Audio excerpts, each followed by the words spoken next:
Live আমরা। সালাম আলাইকুম সবাইকে। আজকে 9টা বাজার 1 মিনিট আগেই চলে আসলাম তোমাদের কাছে। আর বেশ খানিকটা বিরতির পরেই বলবো দ্বিতীয় পত্র ক্লাস নিয়ে আমি হাজির হলাম। সাধারণত দ্বিতীয় পত্র ক্লাসগুলো কিন্তু হিরণময় ভাই নিচ্ছিলেন, আমি প্রথম পত্রগুলো নিচ্ছিলাম। আজকে বেশ অনেকদিন পরে আসলাম। কেমন আছো তোমরা সবাই শুনি তো? নাইমা, তাহমিদ, তন্নয়, আচ্ছা, মোহাম্মদ নোমান, অর্পণ, ফাহিমা, ইশরাত, জিনিয়া, রোমান, সাদিয়া, সাজিদ, অনেক মানুষকে আমি একসঙ্গে দেখতে পাচ্ছি। সবাই জয়েন করছে, সবাই আমাকে জিজ্ঞাসা করছে কেমন আছে। আলহামদুলিল্লাহ, আমি বেশ ভালো আছি। আমি বেশ ভালো আছি। অনেকে সালাম দিচ্ছে। ওয়ালাইকুম আসসালাম রহমতুল্লাহি ওয়া বারাকাতুহু। আলহামদুলিল্লাহ, আমি বেশ ভালো আছি। তোমরা সবাই কেমন আছো? তোমাদের কাছে জানতে চাই কেমন আছো তোমরা সবাই। আলহামদুলিল্লাহ, আলহামদুলিল্লাহ, আমি অনেক ভালো আছি, অনেক ভালো আছি আমি তোমাদের দোয়ায়। তোমরা সবাই কেমন আছো তোমাদের কাছে একটু জানি। আমার নাম নেন কে বললো? এটা আরশি বললো বোধ হয়, না অর্ণব জানি বললো, সুবর্ণা। কত মানুষ, কতজনের নাম নিব বলো? নাম নিতে গেলে শেষ করা হবে না, কিন্তু আমি সবার কমেন্ট দেখতে পাই। সবার কমেন্ট যদি বলতে যাই তাহলে তোমাদেরই প্রয়োজনীয় কোনো কিছু পড়া বা প্রশ্ন সেগুলো কিন্তু ছুটে যাবে। আচ্ছা, আমরা হচ্ছে আজকে ক্লাসটা একদম শুরুতেই শুরু করে দিব। মানে প্রথম কয়েকটা মিনিট যেমন আমরা একটু আইস ব্রেকিং সেশন নেই, অর্থাৎ একটু কথাবার্তা বলে নেই, সেটা আমরা আজকে খুব একটা নিব না। তার কারণ আজকের টপিকটা বেশ বড় এবং আজকের টপিকটা একটু জটিলও বটে। আমরা সেটাও দেখব। তো তোমাদের কাছে একটু জানতে চাই, আমাকে কি স্পষ্ট শোনা যাচ্ছে কিনা এবং স্পষ্ট দেখা যাচ্ছে কিনা, এটা একটু জানাও তো। যে যেখান থেকে বলো আমাকে, স্পষ্ট দেখা যাচ্ছে কিনা এবং স্পষ্ট শোনা যাচ্ছে কিনা। সবাই কিন্তু বলছে যে আমার নাম নেন, আমার নাম নেন। না, আমি কারো নাম এখন আলাদা করে এমনি নেওয়া সম্ভব না। আমি আগে তোমাদের কাছে জানতে চাই আমাকে কি স্পষ্ট করে দেখা যাচ্ছে কিনা, স্পষ্ট শোনা যাচ্ছে কিনা। হুম, ঠিক আছে। যদি আমাকে স্পষ্ট শোনা যায়, স্পষ্ট দেখা যায়, তাহলে আমি বলবো সবাই খাতা কলম নিয়ে বসো। আজকে উচ্চারণের দ্বিতীয় পর্ব পড়াবো এবং উচ্চারণের যা যা পড়াচ্ছি আজকে, এটার মধ্য থেকে তোমার পরীক্ষায় প্রশ্ন আসবেই। আমি একদম গ্যারান্টি দিয়ে দিচ্ছি, আসবেই। উচ্চারণ থেকে প্রশ্ন সব সময় আসে। এমন কোনো সময় পাওয়া যায় না যে উচ্চারণ নিয়ে প্রশ্ন আসে না। আর তোমাদেরকে আমি আজকে যা যা পড়াবো সেখান থেকে বেশ কিছু জিনিস তোমরা নোট ডাউন করে রাখবা। এটা শুধু আজকের জন্য না, ফর দ্য লাইফ টাইম। আমি তোমাদেরকে গ্যারান্টি দিয়ে বলতে পারি, কোনো এডটেক প্ল্যাটফর্মে এইভাবে বাংলা উচ্চারণ পড়ানোর কথা না। বাংলা উচ্চারণ আমার বেশ প্রিয় একটা টপিক। আমি নিজে শুদ্ধ উচ্চারণ করার চেষ্টা করি দীর্ঘ সময় ধরে, কারণ যেহেতু আমি নিজে আসলে উপস্থাপক ছিলাম একটা বড় সময় জুড়ে, রেডিও হোস্ট ছিলাম রেডিও ঢোল 94.0 FM এ। তার পাশাপাশি এখনো ভয়েস ওভার আর্টিস্ট হিসেবে নিয়মিত কাজ করি, বিভিন্ন বিজ্ঞাপন নিগমনে ভয়েস দিই। গত পরশুদিন একটা বিজ্ঞাপন বানালাম, নাম বলছি না, যে কোনো একটা ব্র্যান্ডের। সো আমি এই জন্য আমার শুদ্ধ উচ্চারণ নিয়ে কাজ করতে হয়েছে অনেক অল্প বয়স থেকেই। তো আমি তোমাদেরকে এই জন্য বলবো যে আজকে উচ্চারণের ক্লাসটা খুব খুব মনোযোগ দিয়ে করবা, এবং আজকের ক্লাসটা তোমার জন্য একটা ইউনিক এক্সপিরিয়েন্স হবে। শুধু তোমার পরীক্ষা পার করার জন্য না, তোমার সমগ্র জীবনের বাংলা উচ্চারণের জন্য। চলো, আর কথা না বাড়িয়ে চলে যাই আমরা আজকে আমাদের ক্লাসে। আমি একটু চ্যাটটা অফ করে দিই, রাইসেল একটু কাইন্ডলি চ্যাটটা অফ করে দাও। তোমাদের মনে যদি কোনো প্রশ্ন এসে থাকে একটু ধৈর্য ধরবা। তোমরা দেখবা যে আমি যদি তোমাদেরকে একটু সময় দিই, মানে আমাকে যদি তোমরা একটু সময় দাও, আমার লেকচারে ওটার উত্তর পেয়ে যাচ্ছ। তারপরেও যদি না পাও, আমি আছি তো, কোনো চিন্তা নেই। তোমরা আমাকে প্রশ্ন করতে পারবা। ক্লাসে যদি সকল প্রশ্নের উত্তর না পাও, তোমাদের অনেকের মনে যেমন একটু অভিযোগ জাগে, যে একটু একটু খারাপ লাগে, যে ভাইয়া আমার প্রশ্নটার উত্তর দিল না, ওর প্রশ্নের উত্তর দিল। আসলে দেখা যায় সময়ের স্বল্পতা থাকে, আবার অনেক প্রশ্ন থাকে। তো এই জন্যই কিন্তু আমাদের গ্রুপগুলো রয়েছে, এবং গ্রুপগুলো কিন্তু ডেডিকেটেড। তোমাদের অনেক সময় তোমরা কমপ্লেইন করে বসো, কেউ কেউ, এটা খুবই রেয়ারলি হয় যে গ্রুপে তোমার প্রশ্নের উত্তর পাও নাই, কারণ গ্রুপে প্রতি ঘন্টায়, যেটা আমাদের শিক্ষতে অফিস আওয়ার, সেখানে কিন্তু তোমাদের অনেক ভাইয়া আপু আছেন যারা কিন্তু নিরলস ভাবে পরিশ্রম করে যায় প্রতি ঘন্টায়। কে কে কোন কোন প্রশ্ন করছে, এবং সেটা কনসার্ন টিমের সেই মেম্বারকে ট্যাগ দিয়ে দেওয়া বা টিচারকে ট্যাগ দিয়ে দেওয়া, যাতে উত্তরটা পায় যে প্রশ্নকর্তা, প্রশ্নটা যিনি করেছেন, মানে প্রশ্নটা যে করেছে। তো এই জন্য আমরা কিন্তু এই জায়গাটা নিয়ে খুব কাজ করে থাকি। এরপরেও যদি কেউ একান্ত না পাও, তোমরা আমাকে ট্যাগ দিবা, যাও, আমি বলে দিলাম, ইনশাল্লাহ আমি ব্যবস্থা করব। চলো, আজকে আমরা অনেকটা আনন্দের মতো করে উচ্চারণটা শিখবো, কিন্তু উচ্চারণটা শেখার আগে আমি কিছু টাং টুইস্টার দিয়ে আমাদের আজকের ক্লাসটা শুরু করব। টাং টুইস্টার শব্দটা শুনে একটু অচেনা মনে হচ্ছে অনেকের কাছে, আবার অনেকে চিনে থাকতেও পারো। আবৃত্তিক শিখতে গেলে বা বাচিক কোনো কিছু শিখতে গেলে যেটাকে বলা হয় জিওভার ব্যায়াম বা জিভের ব্যায়াম। পাখি পাকা পেঁপে খায়।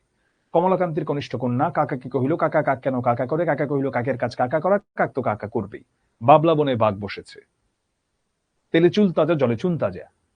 এই ধরনের যত লাইন আমরা দেখতে পাই, nine nice night nurses nursing nicely, she sell sea shell by the sea shore. So এগুলো সবই হচ্ছে কি টাং টুইস্টার বা জিভের ব্যায়াম। কিন্তু জিভেরই শুধু ব্যায়াম হয় না, এগুলো আমাদের উচ্চারণকেও অনেকটুকুই ঠিক করে দেয়। উচ্চারণ যদি তুমি ঠিক মতো না করতে জানো, তাহলে আসলে এইসব নিয়ম পইরা কোনো লাভ নাই। আমরা কি করি, ছোটবেলা থেকেই ভুল উচ্চারণ শিখে থাকি।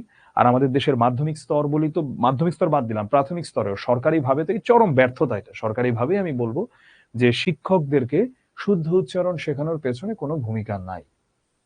যথারীতি যেটা হয়, শিক্ষক তো নিজেই উচ্চারণ পারে না, শিক্ষক নিজেই ভুল উচ্চারণ শেখায় স্টুডেন্টকে। তো স্টুডেন্ট তো ভুল উচ্চারণ করবেই। এই জন্য দেখা যায় যে খুব কনফিউজ থাকে, স্যার এত রুলস এন্ড রেগুলেশন উচ্চারণে কেমনে পারবো? আরে বেটা, এত রুলস এন্ড রেগুলেশনস এর কি আছে? যেমন আমি যদি শুদ্ধ উচ্চারণ জানি, তাহলে তো আমি এটা ওয়ার্ড দেখলেই বুঝে যাই যে ভাই এটার উচ্চারণ কি, ওয়ার্ডটাকে মনে করলেই বুঝে যাই। আমার তো এত রুলস এন্ড রেগুলেশনস মুখস্থ করার কোনো প্রয়োজন নাই এখানে। আমি ঠিক বললাম কিনা? রুলস এন্ড রেগুলেশনস এত মুখস্থ করার কোনো প্রয়োজন নাই তো এখানে। যেমন আমার একজন মানে পরিচিত একজন ছিলেন কুমিল্লার। আমি তো কুমিল্লা ক্যাডেট কলেজে পড়তাম, কুমিল্লাতে আমি অনেক বছর থেকেছি, এবং আমার গ্রামের বাড়ি হচ্ছে চাঁদপুর। তিনি বলতেন, আরে আর কইস না, আমি কত যে অফেন পায়ার করছি।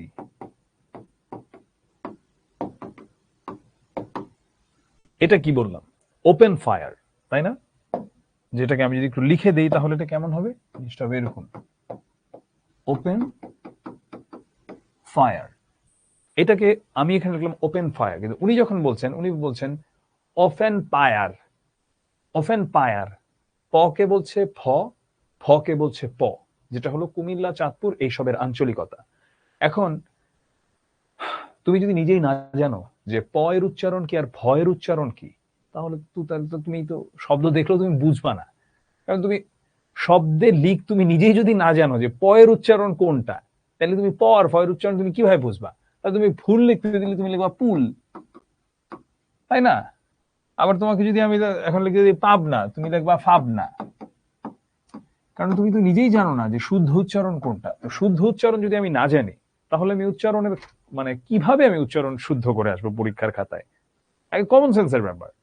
তাই উচ্চারণ শেখায় নিয়মের আগে আমাদের কানকে আসলে ট্রেন করা উচিত। তোমার কান কি বুঝে কোনটা শুদ্ধ উচ্চারণ আর কোনটা ভুল উচ্চারণ? যদি এটা না বুঝে, তাহলে আসলে কোনো লাভ নাই। তুমি হাজার নিয়ম মুখস্থ করো, হাজার নিয়ম তোমার ভেতরে ধারণ করার চেষ্টা করো, কোনো লাভ নাই, কাজের কাজ কিছুই হবে না। তাই আজকের ক্লাসটা তোমাদের জন্য হবে একটা অনেক বড় লার্নিং এর ক্লাস। কারণ আজকের ক্লাসে যা যা আমরা উচ্চারণ করব, শতভাগ প্রমিত এবং শুদ্ধ উচ্চারণ করে দেখাবো উচ্চারণটা কি হয়। একটা শব্দ দিয়ে শুরু করব, তারপরে চলে যাবো আমাদের আজকের পড়াতে। তার আগে আমি আমার পরিচয়টা এখানে দেখতে পাচ্ছি কিনা, আমার পরিচয়টা এখানে দিব না, কারণ আমার পরিচয় তোমরা সবাই কম বেশি জানো। এটা তোমরা উচ্চারণ করো তো মনে মনে। ছোটবেলা থেকে তোমরা উচ্চারণটা শুনে এসেছো বা জেনে এসেছো, ন্যূনতম, ন্যূনতম, ন্যূনতম। কিন্তু এটার উচ্চারণ কিন্তু ন্যূনতম নয়, এটার উচ্চারণ হলো গিয়ে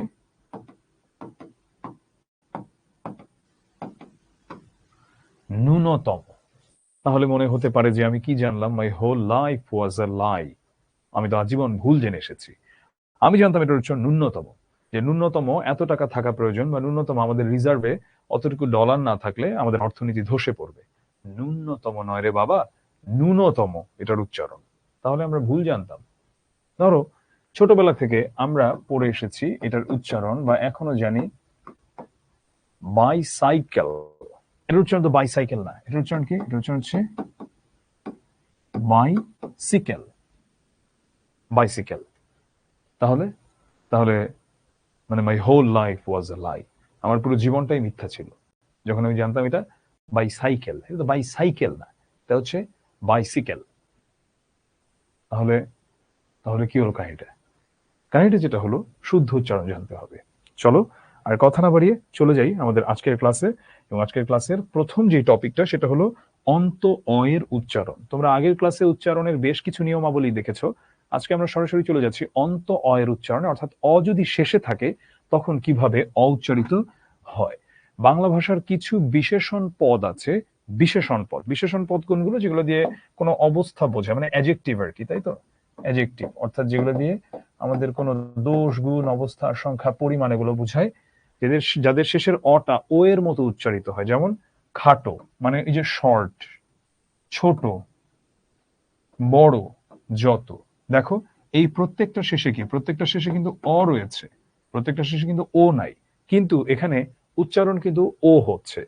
এখন তোমরা আমি শিওর যে আমার স্টুডেন্টরা মানে তোমরা যতটুকু স্মার্ট, তোমরা সবাই এগুলোর উচ্চারণ পারো।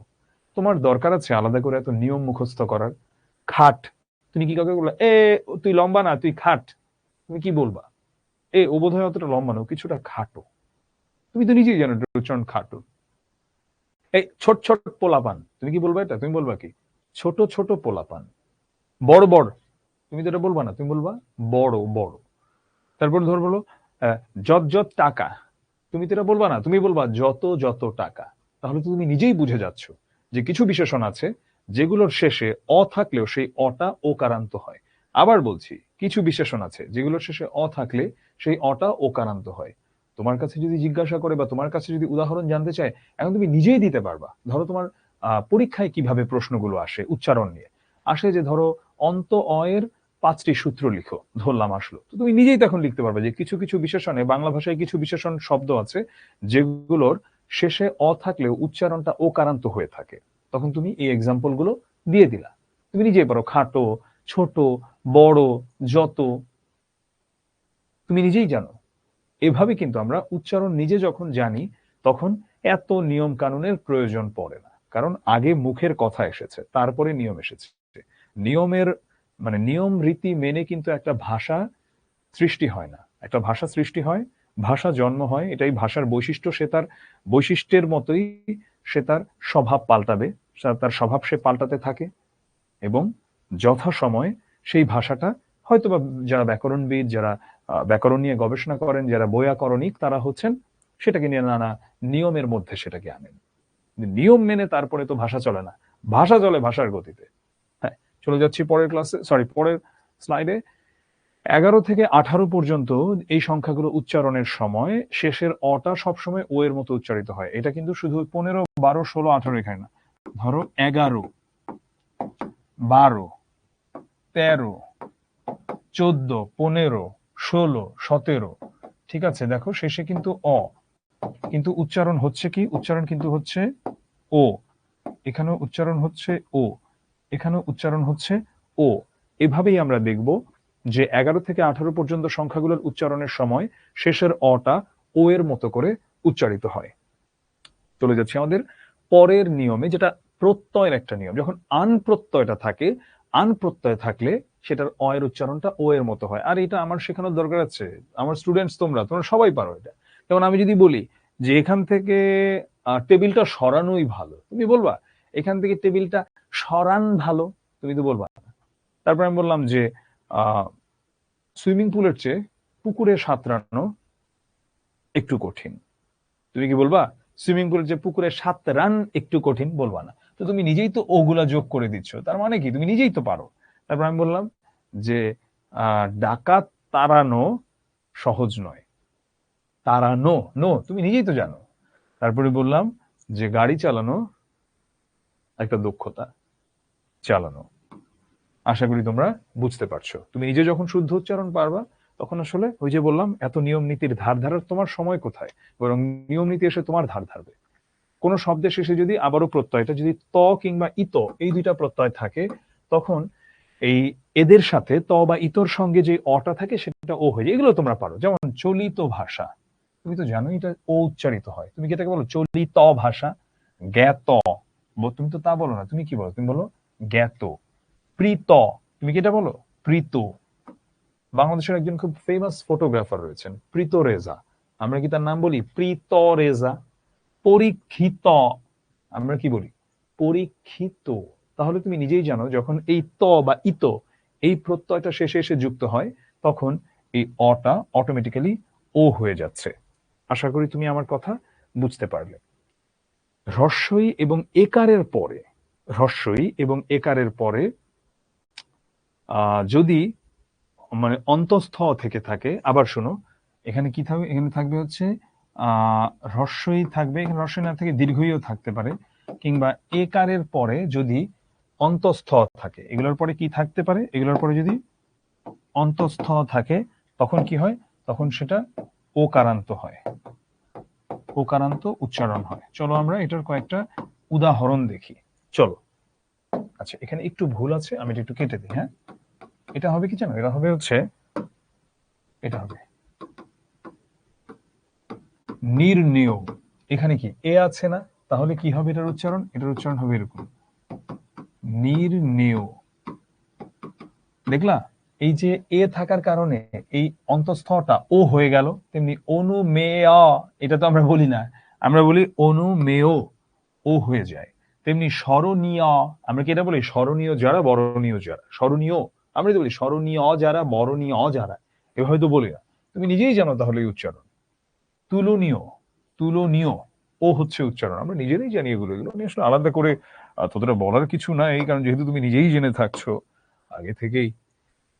বিশেষ্য শব্দের শেষে যদি হ থাকে এবং বিশেষণ শব্দের শেষে যদি ঢয় বিন্দু র থাকে, তাহলে এই হ ও ঢয় বিন্দু র এর সাথে যুক্ত অটা, আচ্ছা সহজ কথা, বিশেষ্য, সহজ, আমি একদম তোমার বইয়ের এত কঠিন জিনিস লাগবে না।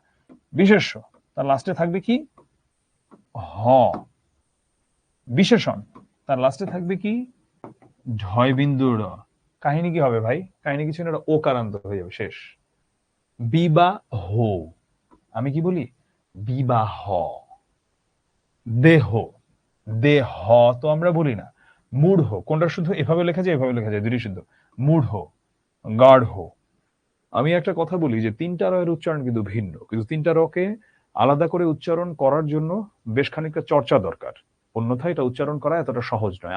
আমি বলি, এখন তো তোমরা শুনে বুঝতে পারো কিনা। মিস্টার বাড়ি বাড়িধারা থেকে দাড়ি কেটে গাড়িতে করে বাড়ি ফিরলেন। তিনি একজন দৃঢ় চরিত্রের মানুষ এবং প্রগাঢ় কণ্ঠস্বরের অধিকারী। আবার বলছি, মিস্টার বাড়ি বাড়িধারা থেকে দাড়ি কেটে গাড়িতে করে বাড়ি ফিরলেন। তিনি একজন দৃঢ় চরিত্রের মানুষ এবং প্রগাঢ় কণ্ঠস্বরের অধিকারী। এখানে কিন্তু আমি তিনটা রয়ের উচ্চারণ ঠিকঠাক মতো করেছি। বা এটার একটা টাং টুইস্টার আছে, আমরা, আমরা খাই, বয়বিন্দু র ডয়বিন্দু র উচ্চারণের আলাদা করার জন্য। তো আমরা অতটা গভীরে আজকে যাব না, কারণ আমাদের অনেক টপিক আছে। আমার খুবই প্রিয় এবং মানে খুবই ভালো লাগে আমার কাছে যখন আমি বাংলা উচ্চারণ শেখাই। দীর্ঘ সময় আমি বাংলা উচ্চারণ শিখিয়েছি, এখনো আমি মাঝে মধ্যে বিভিন্ন অর্গানাইজেশনে ক্লাস নেই বাংলা উচ্চারণ বা উপস্থাপনা বিষয়ক। যদি উপস্থাপনার চেয়ে বেশি আমি মূলত বাংলা উচ্চারণ এবং বাচন ভঙ্গি শেখানো নিয়ে আমি এখনো বিভিন্ন জায়গাতে ক্লাস নিয়ে থাকি, কিন্তু তাদের এভারেজ এজ তোমাদের চেয়ে অনেক বড় তারা, যাদের ক্লাস নর্মালি নিয়ে থাকি। তোমরা অনেক ছোট মানুষ। এনিওয়ে, রাইসুল একটু চ্যাপ্টার রিজুম করে দাও, তোমাদের কাছে জানতে চাই যেভাবে আমরা পড়াচ্ছি কেমন লাগছে তোমাদের কাছে? একদম বাস্তব ধর্মী ভাবে উচ্চারণ যেমন সেভাবে কিন্তু পড়াচ্ছি। তোমরা কমেন্ট করো, কমেন্ট করো কেমন লাগছে তোমাদের ক্লাস, একটু কমেন্ট করো। রাইসুল আমাদের একটু কাইন্ডলি স্ক্রিনশট নিয়ে রেখো তো, যতজন আছে পার্টিসিপেন্ট 910 জনের মতো মনে আছে। একটু কাইন্ডলি একটা স্ক্রিনশট নিয়ে আমাকে একটু ইয়াতে দিও, এটা তুমি আমাকে দিও আর কি, পরে হোয়াটসঅ্যাপে দিও। বা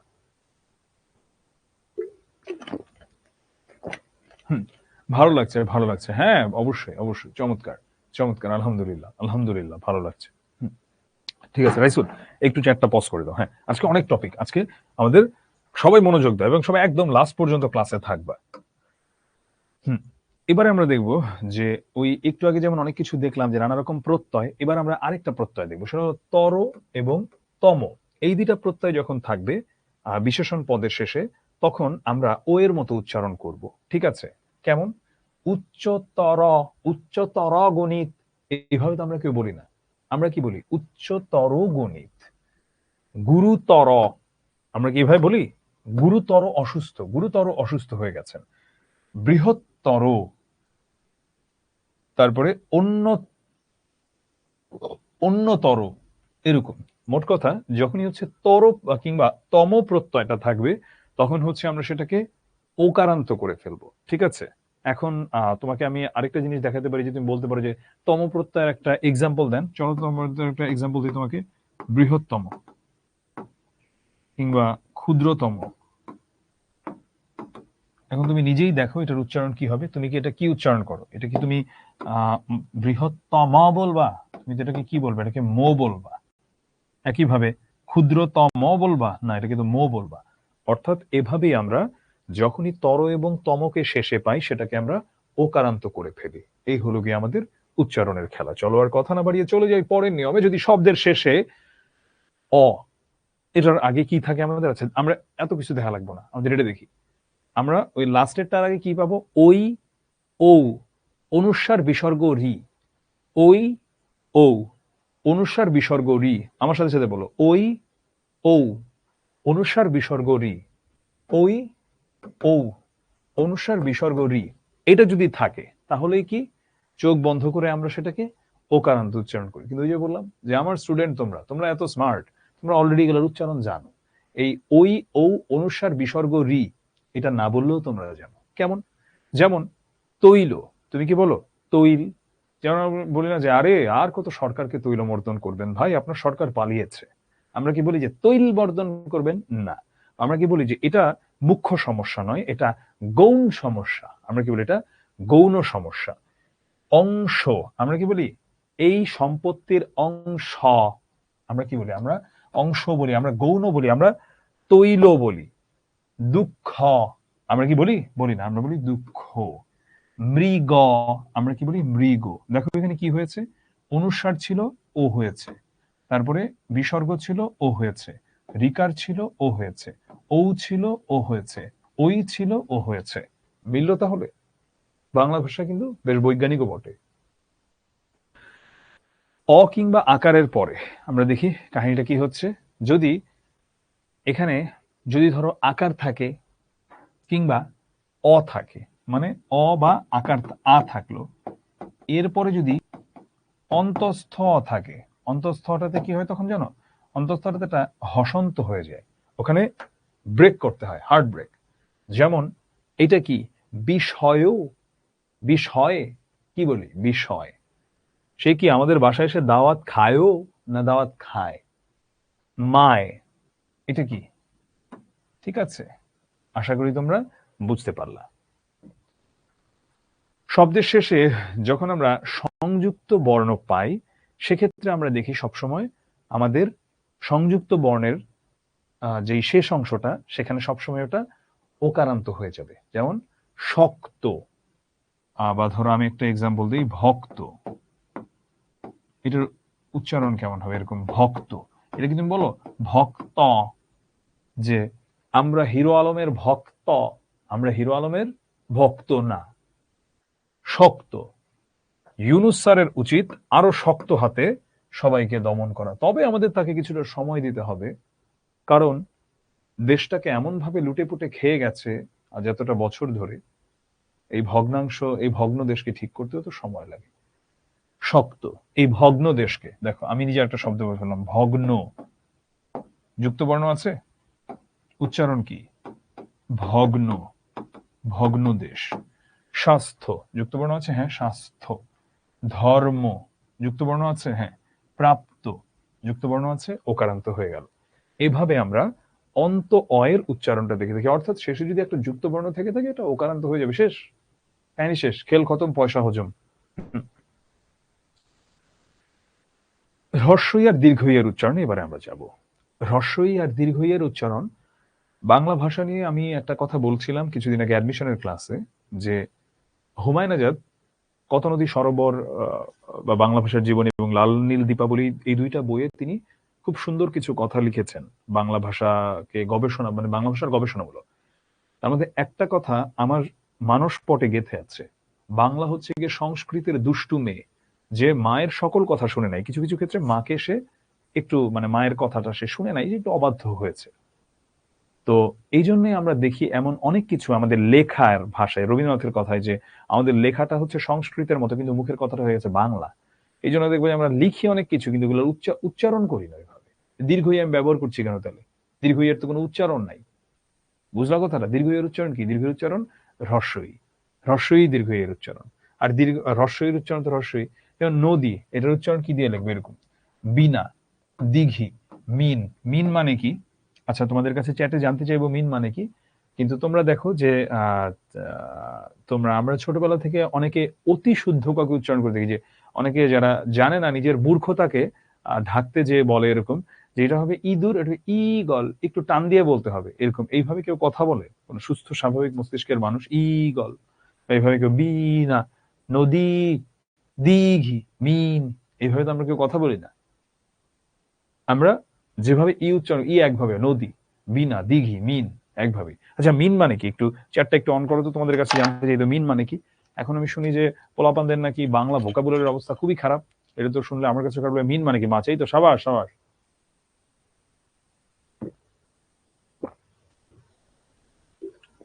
হ্যাঁ, বুক কি নিয়ে পড়তে বসবো? কোনো বই এখন লাগবে না, এই মুহূর্তে লাগবে না। এই মুহূর্তে জাস্ট ক্লাস দেখো, কোনো বই লাগবে না। শুধু এখন ক্লাস দেখো, এটা আজীবন এটাই মনে থাকবে তোমাদের, আর কিছু লাগবে না। এই ক্লাস এটা দেখলে আজীবন মনে থাকবে। ঠিক আছে, ঠিক আছে, ঠিক আছে, ওকে ওকে ওকে, আমরা ইয়া করে দিই। কথা বলে দিই। একজন জিজ্ঞেস করছে ওপর আর উপরের মধ্যে ডিফারেন্স কি? ওপর আর উপরের মধ্যে কোনো ডিফারেন্স নাই, একটা হচ্ছে সাধু, একটা হচ্ছে চলিত। হ্যাঁ, হ্রস্বই আর দীর্ঘই গেল একই জিনিস, হ্রস্ব আর দীর্ঘ এর ক্ষেত্রেও সত্য। দীর্ঘ এর আলাদা করে কোনো উচ্চারণ নাই, ওই দীর্ঘ হ্রস্বর উচ্চারণটাই হচ্ছে দীর্ঘ। কুল, রূপ, বধূ, ঊর্ধ্ব গেল। আশা করি তোমরা বুঝতে পারলা। মানে কি বলবো আসলে, এখানে তো আলাদা করে কোনো উচ্চারণ নাই এই দীর্ঘ এর, যেমন দীর্ঘ এর কোনো উচ্চারণ নাই। রি বা রিকারের উচ্চারণ কি? রি এর উচ্চারণ হচ্ছে এটা, আমরা জানি বয়বিন্দুর হ্রস্বইকার রি। আর রিকারের উচ্চারণটা লেখা হয় রিকার দিয়েই, এটা দিয়ে কেউ কনফিউজ হবা না, রিকারের উচ্চারণ রিকার দিয়েই লেখা হয়ে থাকে। ঋতু, ঋষি, কৃষক, এই যে রিকার দিয়ে লেখা হয়েছে। কৃপণ, এরকম কৃপণ, এইভাবে। আশা করি তোমরা বুঝতে পারলা। এইবারে আমরা এর উচ্চারণ নিয়ে কথা বলবো। এর উচ্চারণে কিন্তু কিছু কাহিনী আছে। আমরা যেমন অ এর উচ্চারণে সংবৃত বিবৃত দেখে এসেছিলাম, আমরা একই বিষয় এখন এখানেও দেখতে পাবো। এখানেও কিন্তু আমরা সংবৃত এবং বিবৃতর খেলা দেখব এই এর উচ্চারণে। এর উচ্চারণ দুই ভাবে হয়, একটা হচ্ছে এ আর একটা হচ্ছে এ। আমাদের যেই কয়টা মৌলিক স্বরধ্বনি রয়েছে 7টা, তার মধ্যে এই এ কিন্তু একমাত্র মৌলিক স্বরধ্বনি, যেটা একটা স্বরধ্বনি, কিন্তু এটার কোনো বর্ণ নাই আলাদা করে। এত কোনো বর্ণ নাই, এবং এই উচ্চারণটা আমরা সাধারণত এর সাথেই পাই, এর ভিন্ন ভিন্ন উচ্চারণের মধ্যে পাই। যখন এটা স্বাভাবিকভাবে উচ্চারিত হয় তখন আমরা সেটাকে বলি সংবৃত, সেই উচ্চারণটাকে। আর যখন এটা তোমার বলবো যে একটু কেমন করে বুঝাই, মানে একটু যে এইভাবে উচ্চারণ হবে, তখন আমরা সেটাকে বলি কি? তখন আমরা সেটাকে বলি বিবৃত উচ্চারণ। তাহলে আমরা দেখতে পাচ্ছি এ কে আমরা দুই ভাবে উচ্চারণ করে থাকি, সংবৃত এবং বিবৃত। যখন সেটা তখন আমরা বলি বিবৃত, আর যখন হচ্ছে সেটা এ তখন আমরা সেটাকে বলি সংবৃত। চলো আমরা এক্সাম্পলে চলে যাই, এত থিওরি নিয়ে কথা না বলে। যেমন দেখো, শব্দের প্রথমে যখন স্বাধীনভাবে থাকতে পারে, মানে ডিরেক্ট এ হিসেবে থাকতে পারে, অথবা কারোর সাথে যুক্ত থাকতে পারে এ কার হিসেবে, এ বা এ কার হিসেবে যখন রয়েছে শব্দের শুরুতে, তখন এরপর আমরা যেই অটা পাবো বা আ পাবো, তখন হচ্ছে আমরা এটাকে এ বানিয়ে দিব। কেমন দেখি, এখানে তো আমি অনেক নিয়ম কপচাচ্ছি, কিন্তু তোমরা এমনিতেই পারো। এ বা এ কারের পরে যদি অ বা আ থাকে, আচ্ছা আমরা চলো দেখি মিলাই। এ আছে এখানে, এরপরে কি অ আছে। এখন, এখন তো সময় ভালোবাসার, এ দুটি হৃদয় কাছে আসার। কেমন, কেমন, বেটা, দেখলা এ আছে এখানে, পরে অ, এ আছে এটার পরে কি, এটার পরে হচ্ছে আ। এরকম তুমি অনেক অনেক অনেক অনেক এক্সাম্পল তুমি নিজে নিজেই বের করতে পারো। অনেক অনেক এক্সাম্পল তুমি নিজে নিজেই বের করতে পারো। যদি এ থাকে তারপর অ অথবা আ থাকে, তাহলে এর উচ্চারণ সাধারণত এ হয়ে থাকে। এর কিন্তু একটা কথা আছে, সাধারণত এ হয়ে থাকে, সাধারণত এ হয়। এখন তোমার এখানে মজার বিষয় হচ্ছে যে তোমার তো অবজেক্টিভ দিতে হবে না, তাই তোমার অনেক কমপ্লিকেশনস নাই। এখন তোমাদেরকে তাহলে আমি একটা এক্সাম্পল বলতে পারি, নেতা। তুমি কি এটাকে নেতা বলবা? নেতা তো বলবা না, নেতাই বলবা। তাই সাধারণত শব্দটা এখানে লিখে দিয়েছে। যদি এটা সব সময় হতো তখন বলে দিত সর্বদা সেটা এ হয়, সর্বদা এটা এ হয় না, বেশিরভাগ সময় হয়। কিন্তু ধরো এই নেতা, আচ্ছা নেতা নিলে হলো না। খেলা, এ আছে বুঝলাম, পরে আ আছে, এটার উচ্চারণ কি? খেলা। আমি আশা করি তুমি বুঝতে পেরেছো আমাদের এই উচ্চারণের প্রক্রিয়াটা কিভাবে কাজ করে থাকে, এ কিভাবে এ হয়ে যাচ্ছে। আমি আশা করি তোমরা বুঝতে পেরেছো। শব্দের শুরুতে যদি এ অথবা একার থাকে, এবং সেই এ বা একারের পর যদি আমরা দেখতে পাই যে স্বরধ্বনি, কোন কোন স্বরধ্বনিগুলো থাকতে পারে, আমরা মাত্র অ বা আ দেখেছিলাম। অ বা আয়ের ক্ষেত্রে কি হয়, অ বা আয়ের ক্ষেত্রে এ হয়ে যায়। কিন্তু যদি অ বা আ থাকলো না, ধরো অন্যগুলা থাকলো, এগুলা থাকলো, কিংবা এদের কার থাকলো, তখন কি হয়?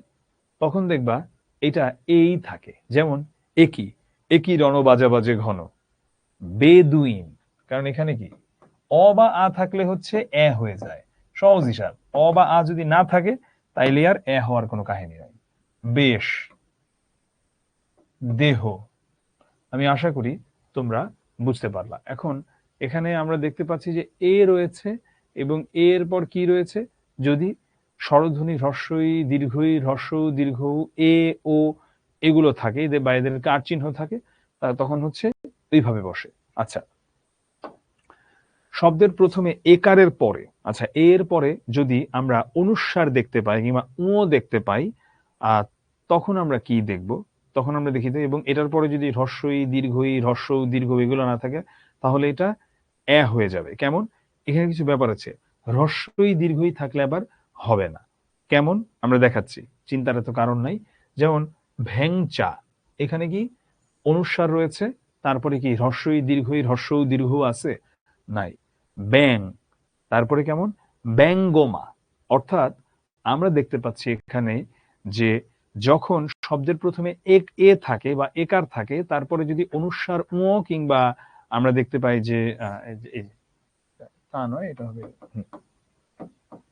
উ গ থাকে, তখন আমরা এবং তারপর যদি হ্রস্বই দীর্ঘই হ্রস্ব দীর্ঘ এগুলো কোনো কিছু না থাকে, তখন একারের উচ্চারণটা এ হয়ে যায়। আমরা এটা দেখতে পেলাম।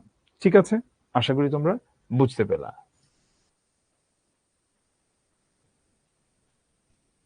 এবারে আমরা একাক্ষর ধাতুর প্রথমে যদি একার থাকে এবং তার সাথে যদি আ প্রত্যয় যুক্ত হয়, তাহলে একারের উচ্চারণ সাধারণত এ হয়ে থাকে। কেমন? আমরা দেখি একাক্ষর, আচ্ছা অক্ষর কি এটা আমরা জানি তো? হ্যাঁ, এটা আমাদের একটু দেখতে হবে। হ্যাঁ, যে এখানে একাক্ষর বলতে আসলে কি বোঝানো হচ্ছে। একাক্ষর, এখন একাক্ষর ধাতু, ধাতু কি? ধাতু হচ্ছে ক্রিয়াপদের মূলকে বলা হয় ধাতু। এগুলো কিন্তু একটু জানতে হবে, এগুলো না জানলে কিন্তু আন্দাজে খালি এখানে মানে রট মেমোরাইজেশন যেটা বলে, পাগলের মতো মুখস্থ করে যাওয়া, ওইটা করলে কিন্তু লাভ হবে না, এটা বোঝা যাবে না। এটা ক্রিয়াপদের মূল, সেটাকে আমরা কি বলে থাকি? সেটাকে আমরা বলি ধাতু। একাক্ষর মানে কি? সিলেবল হচ্ছে ওটা এক নিঃশ্বাসে যতটুকু উচ্চারণ করা যায়। যেমন ধরো বাংলা, বাংলা, তার মানে এখানে দুইটা অক্ষর। তারপরে ধরো বাংলাদেশ, কয়টা অক্ষর গেল এখানে? বাংলাদেশ, তিনটা অক্ষর গেল। তারপরে ধরো আমি যদি বললাম যে শিখো, শিখো, দুইটা অক্ষর গেল। এখন এখানে একাক্ষর ধাতু কিভাবে? কারণ এখানে খ্যাপ, ঠেল, খেল এগুলোর কথা বলা হচ্ছে এবং এগুলোর সাথে যদি আ প্রত্যয় যুক্ত হয় তাহলে একারের উচ্চারণ সাধারণত এ থাকে। এটা বোঝানোর জন্য আমি তোমাকে একটা সহজ জিনিস বোঝাতে পারি এখানে, সেটা হলো তুমি এভাবে দেখবা যে কোথায় এ হচ্ছে। যখন তুমি তোমার কোনো ছোট ভাই বোনকে বলো না তুচ্ছার্থে, এই তুই খেল, এই তুই এটা ঠেল, এরকম বলো না? এইরকম কোনো কিছু তার সঙ্গে যদি আ যুক্ত করো, কি হয়? ঠেলা, খেলা, খ্যাপা, সেগুলোর উচ্চারণ এই এটা এরকম হয়ে যায়, মানে এ হয়ে যায়। এই হলো গিয়ে আমাদের একটা নিয়ম।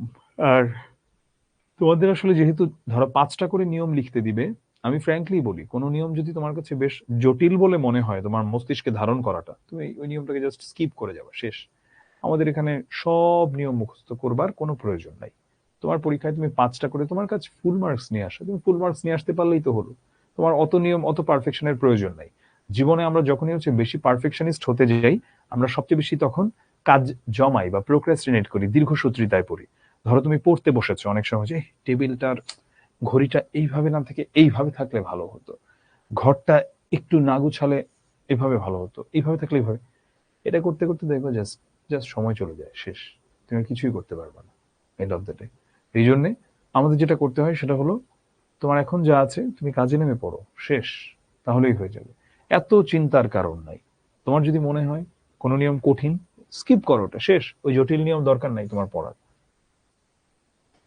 একাক্ষর বা মনোসিলেবল সর্বনাম শব্দের প্রথমে আমরা দেখি, হ্যাঁ, যেটা মনোসিলেবল যেগুলো, সেখানে যে সর্বনামগুলো আছে, সে, কে, যে, সর্বনাম কি? সর্বনাম হচ্ছে যেটা বিশেষ্যের পরিবর্তে বসে বা যেটা বিশেষ্যকে রিপ্লেস করে বা প্রতিস্থাপন করে, সাবস্টিটিউট করে, তাকে আমরা বলি সর্বনাম। সে, কে, যে, এগুলোতে সবসময় কি বসে? এগুলোতে সবসময় এ হয়, এখানে এ হয় না। এটাই, এই সর্বনামগুলোতে সবসময় এ হয়, এ হয় না। একইভাবে যখন আমরা সংস্কৃত বা তৎসম শব্দের প্রথমে একারের উচ্চারণ সাধারণত অপরিবর্তিত থাকে। এখন তুমি বলতে পারো যে আমি ভাইয়া এটা কিভাবে দেখে বুঝবো কোনটা সংস্কৃত শব্দ? এটা আমাদের তো দেখে বোঝার মতো কোনো প্রশ্ন আসবে না, আমাদেরকে এগুলো রুলস এন্ড রেগুলেশনস লিখতে দিবে। সো তুমি শুধু এটা মনে রাখবা যে সংস্কৃত শব্দের প্রথমে যদি একার থাকে তাহলে এটা যেমন উচ্চারণ হয় তেমন উচ্চারণই হয়, মানে এটার উচ্চারণে কোনো পরিবর্তন হয় না। সো তোমার আলাদা করে তো এটা মানে সংস্কৃত শব্দ তৎসম শব্দ দেখে মানে you don't need to identify যেখানে কোনটা সংস্কৃত কোনটা তৎসম, দরকার নাই তোরে বাবা। বেদ, প্রেম, হেমন্ত, বেদ, প্রেম, হেমন্ত, কি হলো এখানে দেখো, এখানে একারের উচ্চারণটা যেমন ছিল তেমনই রয়ে গেছে, বেদ, প্রেম, হেমন্ত। এই হলো গিয়ে আমাদের এ ধ্বনির উচ্চারণ। এবারে আমরা ওই এবং ঔ ধ্বনির উচ্চারণ নিয়ে কথা বলবো। ওই এবং ঔ ধ্বনির উচ্চারণ নিয়ে কথা বলবো। ঐক্য, সৈনিক, ঔদ্ধত্য, ঐতিহ্য। আচ্ছা, আমাদের বাংলা ভাষায় আমরা এই দুইটা যৌগিক স্বরধ্বনি পাই মোটের উপরে, একটা হলো গিয়ে ওই, আরেকটা হলো গিয়ে ঔ। যৌগিক স্বরধ্বনি কি? যেই স্বরধ্বনিগুলো অন্য দুইটা স্বরধ্বনির সাহায্যে সৃষ্টি হয়েছে। ওই সৃষ্টি হয়েছে ও এবং ই মিলে, ও সৃষ্টি হয়েছে ও এবং উ মিলে। এটা উচ্চারণ করলে বোঝায় ওই, ও আর ই, ঔ, ও আর উ। এগুলোর উচ্চারণ কেমনে লিখতে হয়? এগুলোর উচ্চারণ কিছুই না, এই জাস্ট এই দুইটাকে এক করে লিখতে হয়, এই দুইটাকে এক করে লিখতে হয়। যেমন ঐক্য, ঐক্য, সৈনিক, সৈনিক, ঔদ্ধত্য, ঔদ্ধত্য, ঐতিহ্য, ঐতিহ্য। এটা কিন্তু আমাদের দেশের বোধহয় প্রায় বেশিরভাগ মানুষই ভুল উচ্চারণ করে থাকে। এটাকে বলে ঐতিহ্য। আরে আমাদের বংশের ঐতিহ্য আছে না, ঐতিহ্য আপনার বংশে নাই। আপনার বংশে ঐতিহ্য থাকতে পারে, ঐতিহ্য নামে বাংলা ভাষায় কোনো শব্দ নাই ঐতিহ্য উচ্চারণে, ঐতিহ্য। তেমনি আমরা যখনই হচ্ছে এইভাবে হয়ের পরে জফলা দেখি উচ্চারণগুলো এরকম হয়, যেমন ধরো বাহ্য, এইরকম। এটা হচ্ছে আমাদের উচ্চারণের একটা খুবই বেসিক প্রিন্সিপাল। চলো আমরা চলে যাই ব্যঞ্জন বর্ণ উচ্চারণের নিয়ম নিয়ে। আচ্ছা, এখন আমি একটু চ্যাটটা ওপেন করি, তোমাদের কাছে জানতে চাই স্বরবর্ণ নিয়ে তো অনেক কথা বললাম, তোমরা কেমন বুঝলা বা কি, তোমরা কি বুঝছো ঠিকঠাক? একটু তোমরা একটু কমেন্ট করো তো, আমি চ্যাটটা ওপেন করে দিয়েছি তোমাদের জন্য।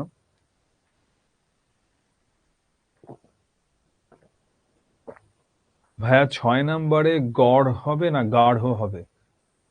গাঢ়, ওই যে আব্দুল আজিজ পরেরটা হবে। হুম, ক্লিয়ার ক্লিয়ার ক্লিয়ার। আচ্ছা, বিশ্ববিদ্যালয় কয় অক্ষর বিশিষ্ট? আচ্ছা আমি বুঝাচ্ছি, বুঝাচ্ছি, বুঝাচ্ছি। হ্যাঁ, না না, কোনো এমসিকিউ আসবে না, এমসিকিউ কই থেকে আসবে 11-এ? ইন্টারে কিসের এমসিকিউ? আচ্ছা হ্যাঁ, চ্যাটটা অফ করে দাও। প্রথমে আগে একটা জিনিস বলি, তোমরা জি বানানটা কেন এত ভুল করো? এই যে এইভাবে লেখো কেন জি? এটা আমি ক্লাসে সবসময় বলি, এটা হচ্ছে একটা আরবি শব্দ, বিদেশি শব্দ। বিদেশি শব্দে কখনো বফলা বসে না, দীর্ঘইকার বসে না। জি, এটা হলো গিয়ে আমাদের শুদ্ধ বানান। আচ্ছা, এবার আমি বলি বিশ্ববিদ্যালয় কয়টা, চলো আমরা দেখি। বিশ, শো, বিদ, দা, লয়। বিশ্ববিদ্যালয় 1 2 3 4 5, পাঁচটা অক্ষর। বিশ, শো, বিদ, দা, লয়, পাঁচটা অক্ষর। এভাবে আমরা সিলেবল বা বাংলায় অক্ষর বের করে থাকি।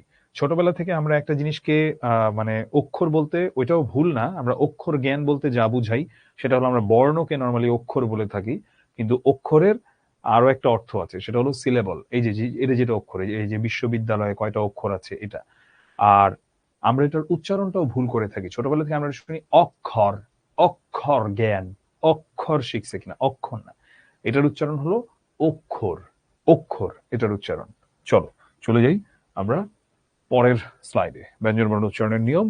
শব্দের প্রথমে ব্যঞ্জন বর্ণের সাথে যদি বফলা থাকে তাহলে বফলার কোনো উচ্চারণ হয় না। শব্দের প্রথমে ব্যঞ্জন বর্ণের সাথে যদি বফলা থাকে তাহলে আমরা দেখি যে ওই বফলাটার কোনো উচ্চারণই হয় না। কেমন? যদি বফলা থাকে, শব্দের প্রথমে যদি থাকে, এখানে আছে, এখানে আছে, এখানে আছে, কোনো উচ্চারণ হয় নাই।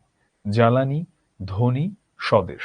শব্দের প্রথমে মোট কথা যদি আমার ব্যঞ্জন বর্ণের সাথে যদি বফলা থাকে তাহলে বফলার কোনো উচ্চারণ হয় না।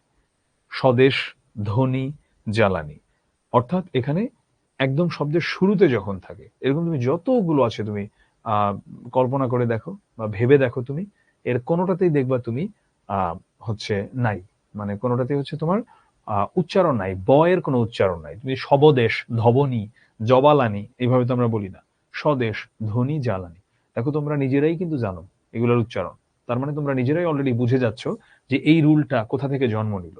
শব্দের শুরুতে যদি এরকম ব ফলা থাকে, কোনো উচ্চারণ হবে না বয়ের।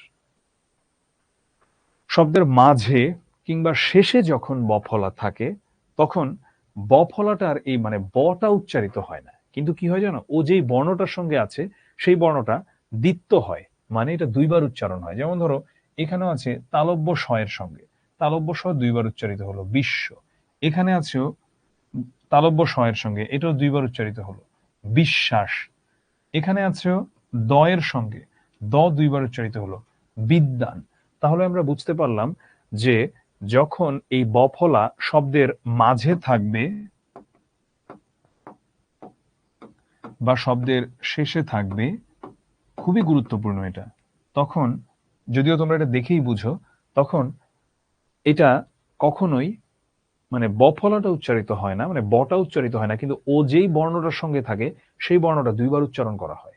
বিশ্ব তালব্য শয়ের সঙ্গে ছিল, একইভাবে বিশ্বাস শয়ের সঙ্গে ছিল, বিদ্যান দয়ের সঙ্গে ছিল। এভাবেই আমরা উচ্চারণের নিয়মটাকে আমাদের মাঝে দেখতে পাই। এবারে আমরা দেখব আরো কিছু উচ্চারণের নিয়ম। যখন এবারে আমরা দেখব মফলা উচ্চারণের নিয়ম। যখন শব্দের প্রথমে ব্যঞ্জন বর্ণে মফলা থাকে কিন্তু মফলার কোনো উচ্চারণ হয় না, কিন্তু একটা জিনিস একদম 3 স্টার দিয়ে দিলাম, মফলা যেহেতু যেহেতু একটা নাসিক্য বর্ণ, নাসিক্য বর্ণ কি কি, ম, ইয়, মূর্ধন্য ন, দন্তন্য ম। ম তো তাহলে নাসিক্য বর্ণ। এখন যেহেতু নাসিক্য বর্ণ, সেজন্য এখানে সামান্য নাসিক্য প্রভাবিত হওয়ার জন্য চন্দ্রবিন্দু বসে। মানে যখনই ম থাকবে, 3 স্টার দিয়ে দিলাম, এটা মাথায় রাখবা ফর দ্য লাইফ টাইম, উচ্চারণের জন্য সব সময়। সেটা হলো যখনই ম থাকবে সেখানে চন্দ্রবিন্দু হবে, তখনই চন্দ্রবিন্দু হবে। সে ময়ের জায়গায়, যেমন শ্মশান, স্মৃতি, স্মরণ। এখন তোমার মনে প্রশ্ন আসতে পারে যে এটা কেমন কথা, এটা কি হচ্ছে এরকম যে শ্মশান এইভাবে কি কেউ উচ্চারণ করে? শুদ্ধ উচ্চারণটাতে আসলেও একটু অনুনাসিক হবে। যেমন পাতা কুড়োনির মেয়ে তুমি কি কুড়োচ্ছ, ছায়া আমি পাতা কুড়োই। এখানে ধরো এই কবিতায় একটা শব্দ আছে সূক্ষ্ম, হ্যাঁ এটার উচ্চারণটা আসলে সূক্ষ্ম, একটু অনুনাসিক বা একটু নাক আসবে। এখন এগুলোকে নাসিক্য বর্ণ কেন বলা হয়? কারণ নাক ছাড়া তুমি এই বর্ণগুলো উচ্চারণ করতে পারবে না। চলো আমরা একটা টেস্ট করে ফেলি, আমরা নিজেদের নাকটা একটু চেপে ধরি, হ্যাঁ, তারপরে এগুলো উচ্চারণ করার চেষ্টা করি। ও, ইয়, ন, ন, ম, উ, ইয়, ন, ন, ম। নাকটা ছেড়ে দিলাম, উ, ইয়, ন, ন, ম। আচ্ছা আমি আরো সহজ করি, একটা শব্দ দিই তোমাদেরকে, মামা। এটা ধরো তুমি নাক ব্যবহার করবা না, নাক ছাড়া, মামা, নাক ছাড়ো, মামা। এবারে আমি একটু চ্যাটটা ওপেন করি, তোমাদের কাছে জানতে চাই নাক চেপে ধরে তোমরা কেউ কি এগুলো শুদ্ধ করে উচ্চারণ করতে পেরেছো? যদি উচ্চারণ করতে পেরে থাকো, আমি সেই মহামানব বা মহামানবীর নামটা একটু জানতে চাই। সে একটু চ্যাটে লেখো যে তোমরা এইগুলো নাক চেপে ধরে উচ্চারণ করতে পেরেছো। একটু লিখো তো, একটু লিখো তো চ্যাটে। হ্যাঁ, আচ্ছা কেউ উচ্চারণ করতে পারে নাই, কেউ উচ্চারণ করতে পারে নাই। নাক চেপে কেউ উচ্চারণ করতে পারে নাই। আচ্ছা, সো আমি এরকম কোনো মহামানব বা মহামানবীকে পেলাম না যে নাক চেপে এটা উচ্চারণ করতে পেরেছে। আচ্ছা ঠিক আছে, ঠিক আছে, ঠিক আছে। আচ্ছা হ্যাঁ, চ্যাটটা আমরা অফ করি। সো একজন জিজ্ঞাসা করেছে যে কেন আমরা হসন্ত দিব উচ্চারণের মধ্যে। হসন্ত আমরা দিই এটা বোঝানোর জন্য যে ওখানে উচ্চারণটা থামছে। শ্মশান, স্মরণ, উচ্চারণটা কিন্তু থামছে ওখানে। যদি ওটা না থামতো তাহলে হয়তো হয়তো স্মরণ। আমি যদি এটা উচ্চারণটাতে না, মানে আমি যদি শ্মশান এমন হইতো, যদি আমি ওখানে হসন্ত না দিতাম। এটার উচ্চারণ কি শ্মশান? এটার জন্য শ্মশান না, এটার উচ্চারণ শ্মশান। শ্মশান হয়ে যায় ফুলের বাগান, কবর ঢেকে দেয় ফুলের গাছ, ফুলে ফুলে ভরে গেছে কত কত গাছ, আবার বসন্ত এসেছে যে আজ। খুব সুন্দর লাইনগুলো, খুবই সুন্দর। যাই হোক, আমরা যেটা বলছিলাম যে এই নাসিক্য বর্ণ যখন থাকবে তখন আমরা সেটার উচ্চারণের সময় দেখব যে ময়ের উচ্চারণ হবে না যখন শুরুতে থাকবে, শুধু কিছুই না, জাস্ট ময়ের প্রভাবের কারণে একটা চন্দ্রবিন্দু চলে আসবে উচ্চারণে, আর কিছু না, একটু অনুনাসিক হবে। স্মরণ, একটু চন্দ্রবিন্দু চলে এসেছে, এছাড়া আর কিছুই না। আশা করি তোমরা বুঝতে পারলে। চলে যাচ্ছে আমাদের পরের অংশে। শব্দের মধ্যে বা শেষে যদি ম ফলা যুক্ত হয়, তাহলে মটা উচ্চারিত না হয়ে সংযুক্ত ব্যঞ্জন বর্ণের দ্বিত্ব উচ্চারণ হয়ে থাকে। আচ্ছা, এখানেও যদি আমি দেখলাম শুরুতে থাকলে কি হলো, শুরুতে থাকলে কোনো কিছুই পরিবর্তন হয় নাই, শুধু সেখানে চন্দ্রবিন্দু এসেছে, একটু অনুনাসিক হয়েছে। যদি মধ্যে বা শেষে থাকে, সেখানে তো মটা উচ্চারিত হবে না, সেখানে ময়ের সঙ্গে যে বড় ভাই থাকবেন অর্থাৎ বর্ণ, সে হচ্ছে দ্বিত্ব হবে বা দুইবার উচ্চারিত হবে। যেমন পদ্ম, দ রয়েছে এখানে ময়ের সঙ্গে, দুইবার উচ্চারিত হলো। ছদ্ম, দ রয়েছে ময়ের সঙ্গে, দুইবার উচ্চারিত হলো। রশ্মি, আহ তালব্য স রয়েছে ময়ের সঙ্গে, দুইবার উচ্চারিত হলো। আর চন্দ্রবিন্দু, ম যেখানে আছে চন্দ্রবিন্দু, মানে ম ফলা যেখানে আছে চন্দ্রবিন্দু সেখানে হবেই, কারণ এটা একটা অনুনাসিক বর্ণ। তো এভাবে হচ্ছে আমাদের উচ্চারণগুলো হয়ে থাকে। এখন এটা কি তোমাকে আমার শেখাতে হবে? পদ্ম, তুমি তো পদ্মও বলো না। ছদ্ম নাম, রশ্মি, তুমি তো বলো না, তুমি নিজেই তো জানো এটা উচ্চারণ পদ্ম, ছদ্ম, রশ্মি। তার মানে তুমি নিজেই টেকনিক্যালি বলতে পারছো যে ম ফলার সঙ্গে যুক্ত বর্ণ হিসেবে যে বর্ণটা থাকে সেই বর্ণটা দ্বিত্ব হয়। ময়ের উচ্চারণ হবে না, কিন্তু সেই বর্ণটা দ্বিত্ব হয়। চলে যাচ্ছে আমাদের পরের নিয়মে। শব্দের মধ্যে বা শেষে যদি জ ফলা থাকে, এবারে আমরা জ ফলার নিয়মে যাই। চলো জ ফলার নিয়মটা একটু দেখি। শব্দের মধ্যে বা শেষে যদি জ ফলা থাকে, সেই বর্ণটাও দুইবার উচ্চারিত হয়। যেমন ধরো শেষে আছে, সেটা কি? অদ্য, বাধ্য, কন্যা। শব্দের শেষে হোক মধ্যে হোক, যদি দুফলা জ ফলা থাকে, তাহলে সেই বর্ণটা দুইবার উচ্চারণ হবে। কিন্তু এখানে একটা কথা আছে, সব সময় একদম অক্ষরে অক্ষরে এই বর্ণটাই দুইবার উচ্চারণ হয় তা না। এটা উচ্চারণ করতে সহজ হয়, সেভাবে আসলে উচ্চারণটা তৈরি হয়ে থাকে। কারণ তোমাদেরকে আমি প্রথমেই বলেছি যে আমরা প্রথমে মানুষ কথা বলে, তারপরে মানুষ এত সব রুলস এর মধ্যে আসে ব্যাকরণে। ফার্স্টে রুলস মেনে কোনো ভাষার সৃষ্টি হয় না। অদ্য, এখানে কি? যেমন দ, দুইটাই দ আসলো। বাধ্য, এখন তুমি উচ্চারণ করতে যাও, তুমি যেভাবে উচ্চারণ করতে, এটা বাধ্য এভাবে না, বাধ্য, দ আসবেই। দ উচ্চারণ না করে এইভাবে তুমি ধ উচ্চারণ করতে পারবা না। বাধ্য, তুমি দ আসবে, তুমি উচ্চারণ করো বাধ্য, বাধ্য, দেখো অটো একটা দ চলে আসছে মাঝখানে। তাই এখানে কিন্তু ধটা দুইবার হবে না। মানে এখানে কিন্তু আবার এরকম ভাবার কারণ নাই যে এরকম ভাবে বাধ্য, আমরা কি বাধ্য এইভাবে তো বলি না। আমরা কি বলি? আমরা বলি বাধ্য। তাইলে কারেক্ট কোনটা? This one. আর কন্যা, আমরা বুঝলাম তাহলে যে জফলার সঙ্গে যেই বর্ণটা থাকছে সেটা দ্বিত্ব হয়, দ্যাটস ইট, এখানে আর কিছু নাই। এবার আমরা রফলা নিয়ে কথা বলি। রফলা আমরা যখন শব্দের মাঝখানে পাই কিংবা শব্দের শেষে পাই, তখন আমরা দেখতে পাই যে এর সাথে যে সংযুক্ত বর্ণটা থাকে সে দুইবার উচ্চারিত হয়। আমরা রফলা নিয়ে কথা বলছিলাম, তাই তো? হ্যাঁ, এর সাথে যে সংযুক্ত বর্ণটা থাকে সে দুইবার উচ্চারিত হয়। কেমন? যেমন ধরো ছাত্র, এখানে ত এর সঙ্গে রফলা আছে, দেখো ত দুইবার আসলো। রাত্রি, এখানে ত এর সঙ্গে রফলা আছে, ত দুইবার আসলো। বিদ্রোহ, দ এর সঙ্গে রফলা আছে, দ দুইবার আসলো। অর্থাৎ যখনই রফলা থাকবে কোনো বর্ণের সঙ্গে, সেই বর্ণটা দ্বিত্ব হবে বা সেই বর্ণটা দুইবার উচ্চারিত হবে। আশা করি তোমরা বুঝতে পারলা। শব্দের মধ্যে বা শেষে আমরা যখন এবার লফলা দেখতে পাই, লফলা, শব্দের মধ্যে বা শেষে যখন লফলা থাকে, সেখানে আমরা সংযুক্ত বর্ণের দ্বিত্ব উচ্চারণ আমরা দেখতে পাচ্ছি। তাহলে একটা সহজ একটা রুল, তাই না?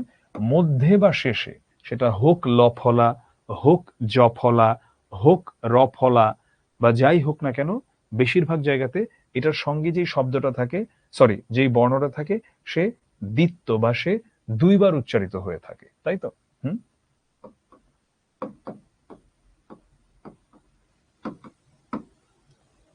অম্ল, অশ্লীল, এখানে অশ্লীল উচ্চারণটাও শুদ্ধ। অশ্লীল এবং অশ্লীল দুইটা উচ্চারণই শুদ্ধ। যদি এই উচ্চারণটাও কেউ লিখে থাকে অশ্লীল, এটাও শুদ্ধ। কিন্তু বিধির বাম আমাদের দেশের শিক্ষকরা বইয়ের বাইরে আসলে কোনো কিছু বুঝতেও চান না, এবং তারা নিজেরা যেটা বুঝেন অতটুকু পর্যন্তই রাখেন। তাই আমি তোমাদেরকে বলবো অশ্লীলই লিখতে, কারণ যেহেতু বইয়ে অশ্লীল আছে, অশ্লীল লেখাটা নাই, কিন্তু অশ্লীল শুদ্ধ, অশ্লীলও শুদ্ধ। আমি তোমাদেরকে ডিফারেন্ট এক্সাম্পল দেখে এরকম আরো, যেমন ধরো প্রশ্ন, যদি এটা ন ফলার, এটা কেমন? এটা কিন্তু ধরো প্রশ্ন, এই উচ্চারণটা মূলত শুদ্ধ। তার পাশাপাশি কেউ যদি প্রশ্ন বলে, প্রশ্ন উচ্চারণটাও শুদ্ধ, প্রশ্ন উচ্চারণটাও শুদ্ধ, প্রশ্ন উচ্চারণটাও শুদ্ধ, দুইটাই শুদ্ধ। ঠিক আছে, আমি আশা করি তোমরা বুঝতে পারলা। চলে গেছি আমরা হয়ের সাথে যখন রিকার হয়, এটা রিকার হতে পারে হয়ের সাথে, কিংবা হয়ের সাথে কিন্তু রফলাও হয়ে থাকে, কিংবা হয়ের সাথে রেফও বসে থাকে। তো এই ধরনের জায়গাগুলোতে আমরা কি করব, রটা মহাপ্রাণ হয়। র মহাপ্রাণ হয় বলতে আসলে কি বোঝায়? এই যেমন যে র মহাপ্রাণ হয়, র মহাপ্রাণ হওয়া বলতে কিছুই না, ওর সাথে হ যুক্ত হয়। মহাপ্রাণ কি আসলে? অল্পপ্রাণ মহাপ্রাণ কি?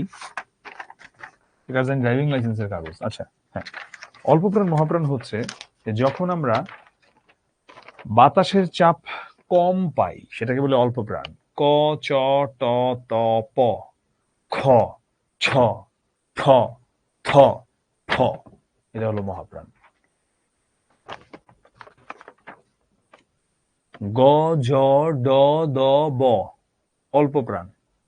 ঘ, ঝ, ঝ, ধ, ভ, এটা হলো মহাপ্রাণ।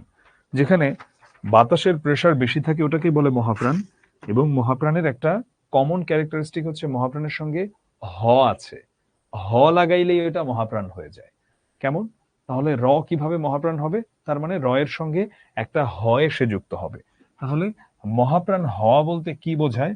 মহাপ্রাণ হওয়া বলতে বোঝায় মূলত হয়ের সংযুক্তি, মানে ওখানে এসে একটা হ যুক্ত হবে, এটাকে আমরা বলি মহাপ্রাণ হওয়া।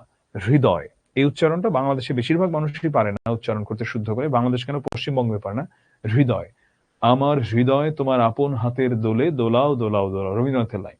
বা হৃদয় জুড়ে যত ভালোবাসা শুধু তোমাকে দেব বলে, সব নীল মনেরও নীল আশা শুধু তোমাকে পাবো বলে, মনে জাগে এক রঙিন আশা। হৃদয় বা সুহৃদ, হ্রদ, এমন যেমন কাস্পিয়ান হ্রদ বা ধানমন্ডি হ্রদ, এমন এরকম আর কি। অর্থাৎ আমরা যখন উচ্চারণ করি, উচ্চারণ করার সময় আমরা দেখতে পাবো এই র এর সঙ্গে অটো একটা হ চলে এসেছে, র এর সঙ্গে অটো একটা হ চলে এসেছে। উচ্চারণটাকে কিভাবে লেখা যায়? এটা উচ্চারণটাকে এইভাবে লিখলেও শুদ্ধ, এই এইচ আর আই দিয়ে লিখলেও শুদ্ধ, বা এইচ আর আই দিয়ে বা এই যে ওভাবে লিখলেও শুদ্ধ, দুইটাই শুদ্ধ আর কি।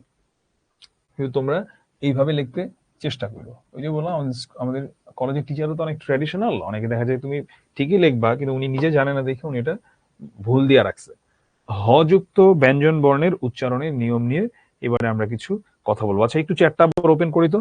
এতক্ষণ পর্যন্ত যা যা পড়লাম তোমরা কতটুকু কি বুঝলা শুনি তো তোমাদের কাছ থেকে। তোমরা ঠিকঠাক বুঝতে পারছো তো? হ্যাঁ,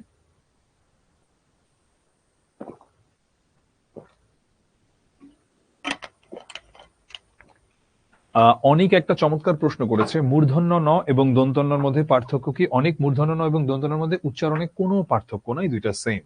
মূর্ধন্য ন এবং দন্তন্যের উচ্চারণে কোনো পার্থক্য নেই। মূর্ধন্য ন আর যদি ব্যবহারে বলো, এটা শুধু তৎসম শব্দে বসে, সংস্কৃততে আর কোথাও বসে না মূর্ধন্য ন। ঠিক আছে। হুম, হায়াত মাহমুদের পুরাতন বইটা পড়তে পারো। হৃদয় উচ্চারণটা, হৃদয়, আমার হৃদয় তোমার আপন হাতের দোলে, একাক্ষর উচ্চারণে কি বলছে কথাটা আমি ওর কথা বুঝতে পারছি না। একটু অনেক উপরে উঠে যাও, একটু কাইন্ডলি টান দিয়ে হ্যাঁ, একাক্ষর উচ্চারণে এ না হয়ে এ হলো কেন? একাক্ষর, একাক্ষর না একাক্ষর হওয়ার কথা ছিল কি? একাক্ষর হওয়ার কথা কেন ছিল? কেন এ কেন হবে? তুমি একটু কাইন্ডলি গ্রুপে একটা পোস্ট দিয়ে দিও, তাহলে তো আমি আমি তোমার কাছে জানতে পারবো যে এটা মানে তুমি কেন ভাবছো। আমি ইন্সপায়ার করছি তোমাকে মানে দিতে। কারণ আমরা না অনেক সময় জানি যে আমরা একটা জিনিস ভুল জানি দেখা যায় বা ঠিক জানি, আমরা এটা ব্যাখ্যা জানি না। ব্যাখ্যা জানাটা খুবই গুরুত্বপূর্ণ। জেনে শুনে ভুল করলে সমস্যা নাই, তখন আমরা এটা ঠিক করতে পারি। আর না বুঝে করলে তো আসলে সমস্যা। একটু বিরতি দিলে ভালো হয়। এই যে আয়েশা, শ্রেণী লেখা কিভাবে সঠিক? আচ্ছা ভাইয়া, তম আর তরর মধ্যে এইখানে জাস্ট প্রত্যয় হিসেবে এগুলো ব্যবহৃত হয়েছে, এখন আমরা এগুলোর পার্থক্যতে যাচ্ছি না। হ্যাঁ, হ্যাঁ, তালব্যস্য কেন দন্তস্য হয়ে যায়? খুব চমৎকার জিগে প্রশ্ন করেছে। ঠিক আছে, একটু পজ দাও। আমাদেরকে এই জিনিস বেসিক ডিফারেন্সটাই তোমরা তাহলে এখনো বুঝো নাই বলেই তোমাদের এই প্রশ্নটা করলা। বাট থ্যাঙ্কস যে প্রশ্নটা করেছো, যে মূল দন্তস্য কেন আমি উচ্চারণ করার সময় আমি তালব্য স দিয়ে এটার উচ্চারণটা লিখছি। উচ্চারণ দেখার আগে আমাদের দেখতে হবে এই তিনটা স, তালব্য স,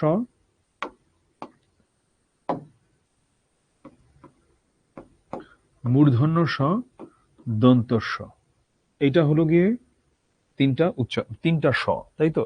এখন এই তিনটা স এর উচ্চারণ কিভাবে হয়ে থাকে এটা আমাদের দেখতে হবে। প্রথমে মূর্ধন্য স এর আলাদা করে কোনো উচ্চারণ নাই। মূর্ধন্য স এর উচ্চারণ হচ্ছে গিয়ে তালব্য স এর উচ্চারণ। আর এই দন্ত স এর যদি প্রকৃত উচ্চারণ চাও সেটা হলো হিসিং সাউন্ড, যেটা সাপ যেই সাউন্ডটা করে, এটা। এখন আমরা কোন স এর উচ্চারণ কিভাবে দেখতে পাই? সাধারণত স যখন স্বতন্ত্র হিসেবে বসে বা একা বসে তখন সবসময় সেখানে তালব্য স এর উচ্চারণ হয়ে থাকে। এটার মানে কি বললাম?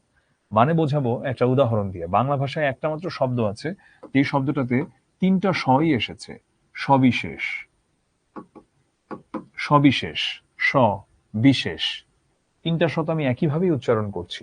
এটাই হলো গিয়ে স এর উচ্চারণের একটা অন্যতম উদাহরণ, যে যখন স্বতন্ত্রভাবে বসে তখন তিনটা স এর উচ্চারণ একই হয়ে থাকে। গেল এটা সবিশেষ। এরপরে আমরা দেখতে পাচ্ছি যে এই দন্ত স এর উচ্চারণটা আমরা কখন পাই? দন্ত স এর উচ্চারণটা আমরা মূলত যখন একটা বিদেশি শব্দ হয় শুধু তখনই আমরা এটাকে স্বতন্ত্রভাবে বসলে পাই। কেমন? চলো দেখি। সালাত বিদেশি শব্দ, সিয়াম, সেন্ট মার্টিন বা সেন্ট জোসেফ, কিংবা ধরো সাকিব বা সারওয়ার, এগুলোর কোনোটাই তো আমাদের দেশি শব্দ না, বিদেশি শব্দ। এখানে আমরা স যে উচ্চারণটা পাই, আরেকটা জায়গাতে আমরা এটার উচ্চারণ পাই। কোথায় পাই জানো? যখন রফলা বসে তখন। যেমন ধরো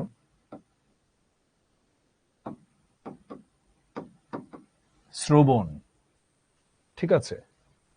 বা যেমন ধরো আমি যদি বলি যে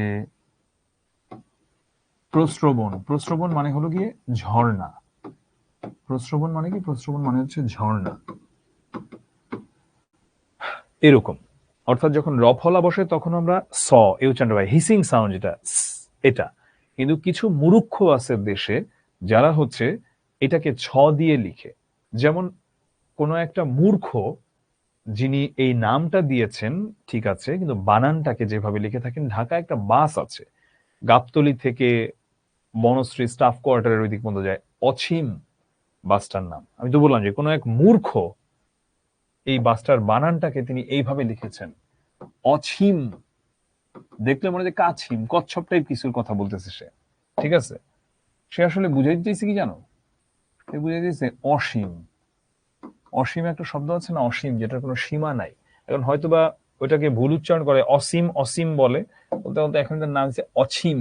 এমন অছিম, মানে ভাবলেই কেমন লাগে, একটা বাসের নাম অছিম। মানে আসলে কি বলবো, যে সুস্থ স্বাভাবিক মস্তিষ্কে কিভাবে মানুষ এই ধরনের নাম দিতে পারে, এটা নিয়ে আমার যথেষ্ট সন্দেহ আছে।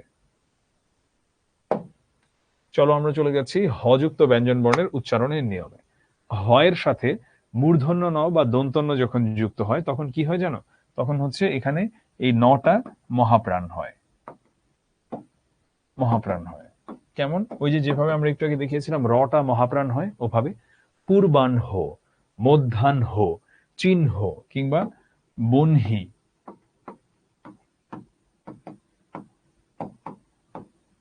আমরা করি কি?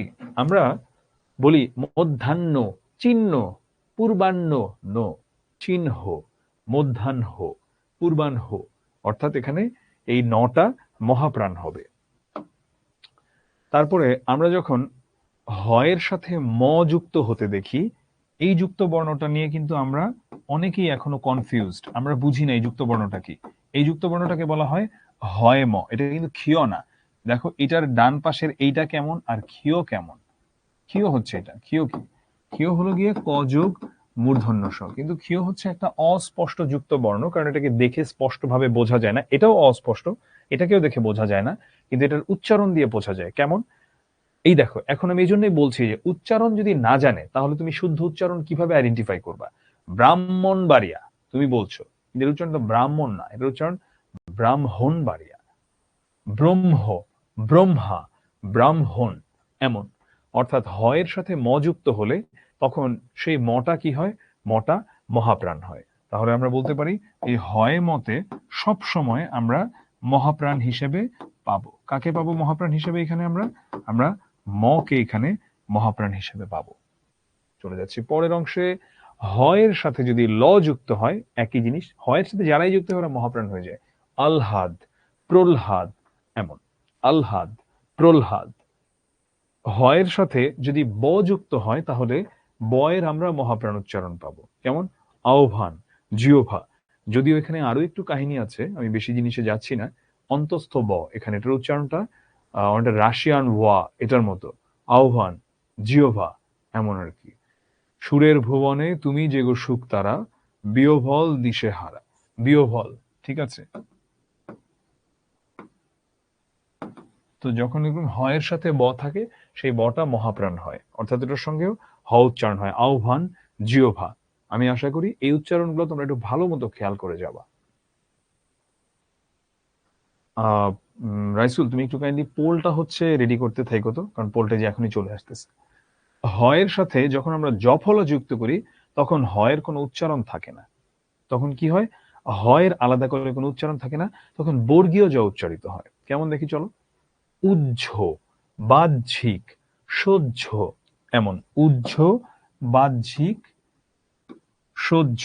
এটা হলো যখন আমরা হয়ের সঙ্গে জফলা যুক্ত করি তখন হয়ের কোনো উচ্চারণ থাকে না, এখানে বর্গীয় জ উচ্চারিত হয়। উজ্জ, বাহ্যিক, সহ্য। এটাও কিন্তু আমরা ভুল উচ্চারণ করি, আমরা কিন্তু বাহ্যিক, সহ্য, সহ্য করা যায় না, সহ্য না, সহ্য, বাহ্যিক, উজ্জ। এবারে আমরা বফলা উচ্চারণের নিয়ম নিয়ে কিছু কথা বলবো। বফলা উচ্চারণে যখন আমরা উত উপসর্গ প্রথমে পাই, আমরা জানি যে উত হচ্ছে একটা উপসর্গ এবং সেই উপসর্গের সাথে যেই উপসর্গের মাধ্যমে যেই শব্দগুলো যুক্ত হয়ে থাকে, যে শব্দগুলো সৃষ্টি হয়ে থাকে উপসর্গের ফলে, সেখানে এই উতের কটা হয়ে যায় দ, আর আমরা যে ব দেখতে পাই সেই বটা কেমন হয় আমরা দেখি যে বয়ের উচ্চারণটা অপরিবর্তিত বয়ের উচ্চারণটা হয়। অর্থাৎ বফলাতে আমরা উচ্চারণটা পাই যখন, আমি একটু ভেঙে ভেঙে দেখাই। ধরো উত একটা উপসর্গ, এটা বসেছে বেগ শব্দটার সঙ্গে, সন্ধি বিচ্ছেদ হয়ে শব্দটা কি হলো? উদ্বেগ। এটার উচ্চারণে তুমি বফলার উচ্চারণটা পাবা। এই দেখো উদ্বেগ, এখানে যেমন হচ্ছে উচ্চারণটা তেমনই হয়। তেমনি উত যোগ বাস্তু, এটার উচ্চারণ কি হলো? উদ্বাস্তু। উত যোগ বোধন, এটার উচ্চারণ কি হলো? উদ্বোধন। এভাবে আমরা যখন উত উপসর্গ যোগে কোনো শব্দ সৃষ্টি হতে দেখি, সেই সৃষ্টি হওয়া শব্দে যেখানে উত রয়েছে সেই তটা হয়ে যাচ্ছে দ, আর যে বটা আছে, বটা তো বয়ের জায়গাতে থাকবেই এবং বটা যেভাবে আছে সেভাবেই উচ্চারিত হবে। আবার দেখাই, বাস্তু, এটার আগে আসলো উত, হয়ে গেল উদ্বাস্তু। এই যেভাবে তুমি লিখেছো এভাবেই হবে উচ্চারণ। উদ্বোধন, উত, এটা হলো কোথায়? উত উপসর্গটা যোগ হলো তোমার বোধন এই শব্দটার আগে, নতুন শব্দ সৃষ্টি করলো উদ্বোধন। উচ্চারণ যেভাবে লিখেছো সেটাই উচ্চারণ। বাংলা শব্দে এবারে আমরা একটা জিনিস দেখি যে যখন ধরো এটা একটু সন্ধি বিচ্ছেদ, সন্ধি ভেঙে ভেঙে দেখায়। দিক যোগ বিজয়, যখন এভাবে ক আর ব এই দুইটা মিলে যখন আমরা দেখি যে সন্ধি বিচ্ছেদ হয়ে থাকে এবং ক আর ব মিলে সন্ধি বিচ্ছেদ হওয়ার কারণে তোমার গ এর সাথে বফলা যুক্ত হয়, মানে এটা কিন্তু এই ধরনের সন্ধিগুলোতে কি হয়, এটা কিন্তু চেঞ্জ হয়ে যায় গ, হয়ে যায় যে দিগ্বিজয়। দেখো মানে কটা হয়ে গেল গ, দিগ্বিজয়। তারপরে দিক যোগ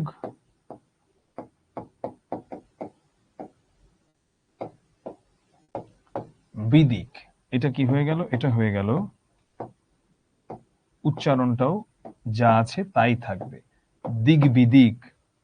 তারপরে ধরো এখানে যদি আমি দেই যে ঋক যোগ বেদ, একই রকম হয়ে গেল ঋক বেদ। সহজ কথায় সন্ধি সাধিত শব্দ হতে হবে, যেখানে এইখানে লাস্টে থাকছে ক, ওখানে থাকছে ব, এবং এগুলো মিলে হয়ে যাচ্ছে গ। এই আসলে এগুলো মিলে না, মানে এই কটা গয়ে রূপান্তরিত হয়ে যাচ্ছে না, কারণ দেখো দিগ্বিজয়, অন্য তো সব ঠিকই আছে, শুধু কটা চেঞ্জ হয়ে গ হয়েছে। অন্য তো সব ঠিকই আছে দিক বিদিক, শুধু কটা চেঞ্জ হয়ে গ হয়েছে। ঋগ্বেদের ক্ষেত্রে তাই ঋক যোগ বেদ, কটা চেঞ্জ হয়ে গ হয়েছে। এই জায়গাগুলোতে যা থাকবে তাই উচ্চারিত হবে। দিগ্বিজয় মানে দিগ্বিজয় বা দিগ্গিদিক এমন না, দিগ্বিজয়, দিগ্বিদিক, ঋগ্বেদ, এইরকম। আশা করি তোমরা বুঝতে পেরেছ। বফলা উচ্চারণের আরো কিছু নিয়ম আমরা এখন দেখব। ব অথবা ম এর সাথে যখন বফলা যুক্ত হয় তখন ব এর উচ্চারণটা আমরা পাই, অপরিবর্তিত থেকে যায়। ব বা যখন কোথায় ব বা ম এর সাথে বফলা যুক্ত হয়, কেমন এক্সাম্পল দেখি চলো। যেমন দেখো তিব্বত ব এর সঙ্গে যুক্ত হয়েছে, আছে তো উচ্চারণ তিব্বত। 90 আছে তো ব এর সঙ্গে। লম্বা এরকম ধরো, খাম্বা এরকম ব এর উচ্চারণ আছে তো, বা হাম্বা ধরো। আশা করি তোমরা বুঝতে পেরেছো। যুক্ত ব্যঞ্জনের সাথে বফলা সংযুক্ত থাকলে তাহলে বফলার কোনো উচ্চারণ হয় না। মানে যদি অলরেডি একটা যুক্ত বর্ণ ওইটার সঙ্গে গিয়ে বফলা, যেমন এখানে উজ্জ্বল, এখানে তো ভাই অলরেডি এখানে একটা যুক্ত বর্ণ আছে, ওটার সঙ্গে বফলা যুক্ত হচ্ছে। দ্বন্দ্ব, অলরেডি একটা যুক্ত বর্ণ আছে। সান্ত্বনা, অলরেডি একটা যুক্ত বর্ণ আছে। এটাকে আমরা কি বলে থাকি? এখানে বফলার কোনো প্রকার উচ্চারণ হয় না, এখানে বফলার কোনো প্রকার উচ্চারণ হয় না। ঠিক আছে, আশা করি বুঝতে পারলাম। এবারে আমরা মফলা উচ্চারণের নিয়ম নিয়ে কথা বলবো। মফলা উচ্চারণের নিয়ম, যুক্ত ব্যঞ্জন বর্ণের সাথে যদি মফলা থাকে, ঠিক আছে, এখানে একটু ভুল হয়েছে। যুক্ত ব্যঞ্জন বর্ণের সাথে যদি মফলা থাকে, আমি একদম শুরুতে বলেছিলাম যে যখনই মফলা থাকবে আমাদের এখানে উচ্চারণের ক্ষেত্রে সবসময় সেখানে একটা চন্দ্রবিন্দু আসবে। তার কারণ কি ওটাও বলেছিলাম, কারণ মফলা হচ্ছে নাসিক্য বর্ণ, মফলা হচ্ছে নাসিক্য। এবং আমি তোমাদেরকে নাক চেপে উচ্চারণও করিয়েছিলাম কেন এটা নাসিক্য বর্ণ, সবসময় চন্দ্রবিন্দু চলে আসে। তাই মফলা থাকলে মফলার কোনো উচ্চারণ হবে না যদি যুক্ত ব্যঞ্জন বর্ণের সাথে থাকে। সাধারণত ক্ষীয়র সাথেই থাকে, আসলে অন্য কোনো কিছুর সাথে এরকম আমরা থাকতে দেখি না, কিন্তু ওই বর্ণটা একটু নাসিক্য হয়। যেমন ধরো সূক্ষ্ম, লক্ষণ, যক্ষা। এখন এখানে হচ্ছে কেন তোমার ক্ষীয়কে যুক্ত বর্ণ বলা হচ্ছে, কারণ ক্ষীয়কে ভাঙলে আমরা কি পাই? ক্ষীয়কে আমরা বাংলা ভাষায় যে বর্ণমালা রয়েছে, বর্ণমালার মধ্যে ক্ষীয় আছে? ক্ষীয় তো নাই। ক যোগ মূর্ধন্য স, এই দুইটা মিলে হচ্ছে ক্ষীয় এসেছে। এখন তুমি বলতে পারো যে আচ্ছা এটার ব্যাখ্যাটা কি? এটার ব্যাখ্যাটা কি? এটার ব্যাখ্যাটা দেখতে হলে একটু পিছনে যেতে হবে। ধরলাম আমাদের পেছনে সংস্কৃততে আমরা চলে যাই। তুমি আচ্ছা আরো সহজে দেখো, হিন্দিতে দেখো। ধরো তুমি যখন লিখতো অক্ষয় কুমার, অক্ষয়, দেখে বোঝা যাচ্ছে এখানে কি আছে, এখানে ক আছে, অক্ষয় এবং স আছে। তুমি এটাকে বাংলায় এনে কি লিখতেছো? বাংলায় তুমি লিখতেছো অক্ষয় কুমার। তার মানে বুঝলাম যে এখানে কোনো একটা কাহিনী আছে। হিন্দিও তো সেম অরিজিন থেকে এসেছে, একই জায়গা থেকে তো উৎপত্তি এগুলার। তো আমরা তাহলে বুঝতে পারলাম যে ক যোগ মূর্ধন্য স এটা মিলে হয় ক্ষীয়, এবং ক্ষীয়র কারণে আমরা দেখতে পাচ্ছি এখানে উচ্চারণের পার্থক্যটা কিভাবে হচ্ছে আর কিভাবে না হচ্ছে, আমরা এটা বুঝতে পারলাম। এবারে আমরা মফলা উচ্চারণের নিয়মে যাচ্ছি। কেমন? শব্দের মধ্যে বা শেষে যদি গ, উ, ত, মূর্ধন্য ন, দন্ত ন, ম, ল এগুলোর সাথে মফলা থাকে তাহলে ম এর উচ্চারণটা আমরা অপরিবর্তিত পাবো। কেমন চলো দেখি। বাগ্মি মানে যে কথা বলে অনেক পটু। সম্মান, কি ময়ের উচ্চারণটা কি অপরিবর্তিত আছে কি নাই? শব্দের শেষে কিন্তু দেখো প্রত্যেকটা আছে। এখানে এখানে ন আছে, এখানে আমরা দেখতে পাচ্ছি যে ম আছে, যে ম এর সঙ্গে যুক্ত হয়েছে, ন এর সঙ্গে কিংবা গ এর সঙ্গে যুক্ত হয়েছে, এরকম আরো আছে। ধরো বাংময় উঁর সঙ্গে যদি যুক্ত হয়, তারপরে তুমি এরকম আরো পাবা যে ধরো তুমি যদি ন এর সঙ্গে, যেমন এখানে উন্মাদ, উন্মিলিত, উন্মনা, উন্মনা ময়ের উচ্চারণ হচ্ছে তো, এমন আর কি। তো এভাবে আমরা দেখি যে যখন গ, উ, ট, মূর্ধন্য ন, দন্তন্য, ম কিংবা ল এর সঙ্গে মফলা যুক্ত হয় তখন ম এর উচ্চারণটা অপরিবর্তিত থাকে, অর্থাৎ ম এর উচ্চারণটাতে কোনো পরিবর্তন আসে না, ম যেমন আছে তেমন ভাবেই উচ্চারিত হয়। বাগ্মি, উন্মাদ, সম্মান, এরকম। বাংলা ভাষায় ব্যবহৃত কিছু মফলাযুক্ত সংস্কৃত শব্দেরও মফলার উচ্চারণ অপরিবর্তিত থাকে, যেমন কুষ্মাণ্ড, সুস্মিতা, কাশ্মীর। এটার উচ্চারণ হবে সুস্মিতা, কিন্তু যদিও সুস্মিতা বলে থাকে কিন্তু সুস্মিতা নয়, এটার বাংলা একাডেমি অনুযায়ী এটার শুদ্ধ উচ্চারণ হচ্ছে সুস্মিতা। কিন্তু আসলে যেহেতু আমরা প্রচলিতভাবে মানুষের নাম বলি সুস্মিতা, সেটা আমরা ভুল বলার কারণ নাই, কারণ নামের সাথে আসলে কোনো নিয়ম খাটে না। প্রপার নাউন, তাই তো, সেখানে কোনো নিয়ম খাটে না, নামের বানানে ভুল থাকতেই পারে। সেই যুক্তিতে ওই অছিম বাসটান বানান ভুল থাকতেই পারে, যদিও বাংলা ভাষায় অছিম নামে কোনো শব্দ নাই। হ্যাঁ, এবারে আমরা জফলা উচ্চারণের নিয়ম দেখব। আচ্ছা, আমার মনে হয় তার আগে আমরা একটু 10 মিনিটের একটা ব্রেক দিতে পারি। তোমাদের কাছে যদি জানতে চাই, একটু চ্যাটটা ওপেন করি তো, কারণ তোমরা অনেক বেশি এক্সস্টেড হয়ে যাচ্ছ, এত এত এত এত নিয়ম আজকের ক্লাসে। সো এই জফলাটাই হচ্ছে লাস্ট যদিও। সো আমরা কি একটা 10 মিনিটের একটা ব্রেক দিব? হ্যাঁ, বলো তো। একই একই, এটা জান, একই কেন হবে? একই কেন হবে? একই একই। ঈদ ও ঈদের মধ্যে পার্থক্য কি? জয় রয়। ঈদ ঈদের মধ্যে পার্থক্য নাই, হ্রস্ব ই দিয়ে লিখলে শুদ্ধ। আচ্ছা, আচ্ছা, হ্যাঁ, আচ্ছা, ব্রেক লাগবে, ব্রেক ব্রেক ব্রেক, ওকে, ঠিক আছে। একটা 10 মিনিটের ব্রেক দিচ্ছি। আমরা ফিরছি 10টা 20-এ।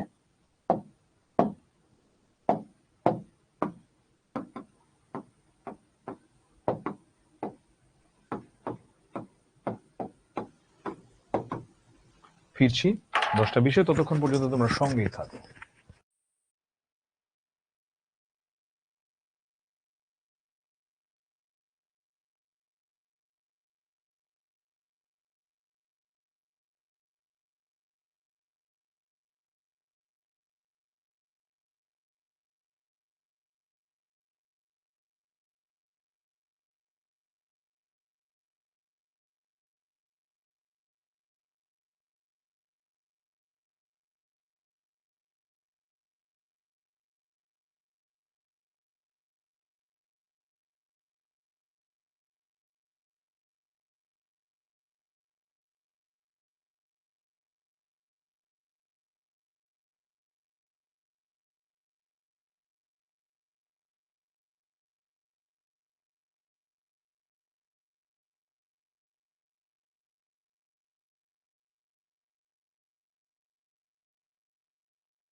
হ্যাঁ, লাইভে আমরা রাইসুল। আজকের ক্লাসটা ভালো লাগলে কিন্তু তোমরা অফকোর্স শিখবজিৎ বোতে পোস্ট করবা এবং ফিডব্যাক জানাবা কেমন লাগলো আজকের ক্লাস। আর যদি কোনো প্রশ্ন থাকে সেটা তো গ্রুপ আছেই। তো চলো, আর 10 মিনিট আছে, ক্লাসটা আমরা শেষ করি। জফলা উচ্চারণের নিয়ম এটা হচ্ছে একদম শেষে আমরা চলে আসলাম। লাস্ট আজকের রুল এটা, শব্দের প্রথম বর্ণে যদি জফলা থাকে এবং বর্ণটা যদি অ বা আ হয়ে থাকে তাহলে আসলে সেখানে মানে আমরা এটার উচ্চারণটা এ করে থাকি সবসময়, ঠিক আছে। খুব রেয়ারলি কিছু শব্দ, যেমন ব্যতীত, এরকম কিছু শব্দ আছে, সেটা আমরা দেখাবো। ব্যাঘ্র, ব্যথা, ব্যাকরণ সবগুলোতেই কি হলো, এ উচ্চারিত হলো। অর্থাৎ যখন জফলা কিংবা জফলা আকার থাকবে তখন আমরা এভাবে এ উচ্চারণ করব। আশা করি বুঝতে পারলাম। এবারে আমরা আরেকটা নিয়ম দেখব, শব্দের প্রথমে অকারান্ত বর্ণে যদি জফলা থাকে, তারপরে হ্রস্বই দীর্ঘই যদি থাকে, তাহলে জফলার উচ্চারণটা একারান্ত হয়। কি বুঝাইলাম এটা দিয়ে? মনে হলো যে মাথার উপর দিয়ে চলে গেল, যে কি বললাম এটা। আচ্ছা, শব্দের প্রথমে যদি অকারান্ত বর্ণে জফলা থাকে, তারপর যদি হ্রস্বই দীর্ঘই থাকে, তাহলে এটার উচ্চারণটা এ হয়। আচ্ছা, কাহিনী কিছুই নাই, এত কিছু ভাবার দরকার নেই। অকারান্ত, এ কারান্ত, মকারান্ত, এখানে কিছু আছে পরে জফলা বা জফলা আকারের পরে হ্রস্বই দীর্ঘই নাই। যদি হ্রস্বই বা দীর্ঘই থাকে, জাস্ট হ্রস্বই বা দীর্ঘই থাকলেই এটা তখন এ হয়ে যায়। ব্যক্তি, ব্যথিত, ব্যতীত, এই মানে এই যে এখানে কি দীর্ঘই আছে, হ্রস্বই আছে, হ্রস্বই আছে, এখানে কিছু আছে নাই। যদি হচ্ছে কিছু না থাকে তাইলে এ হবে, কিছু থাকলে মানে হ্রস্বই বা দীর্ঘই থাকলে এ হবে। এই হলো আমাদের উচ্চারণের পার্থক্য। এবার আমরা দেখি, শব্দের প্রথম বর্ণে যদি জফলা যুক্ত হয় এবং বর্ণটাতে যদি হ্রস্ব উ, দীর্ঘ উ, এ, ওই, ও এগুলো ও থাকে, তাহলে এটার কোনো উচ্চারণ হবে না।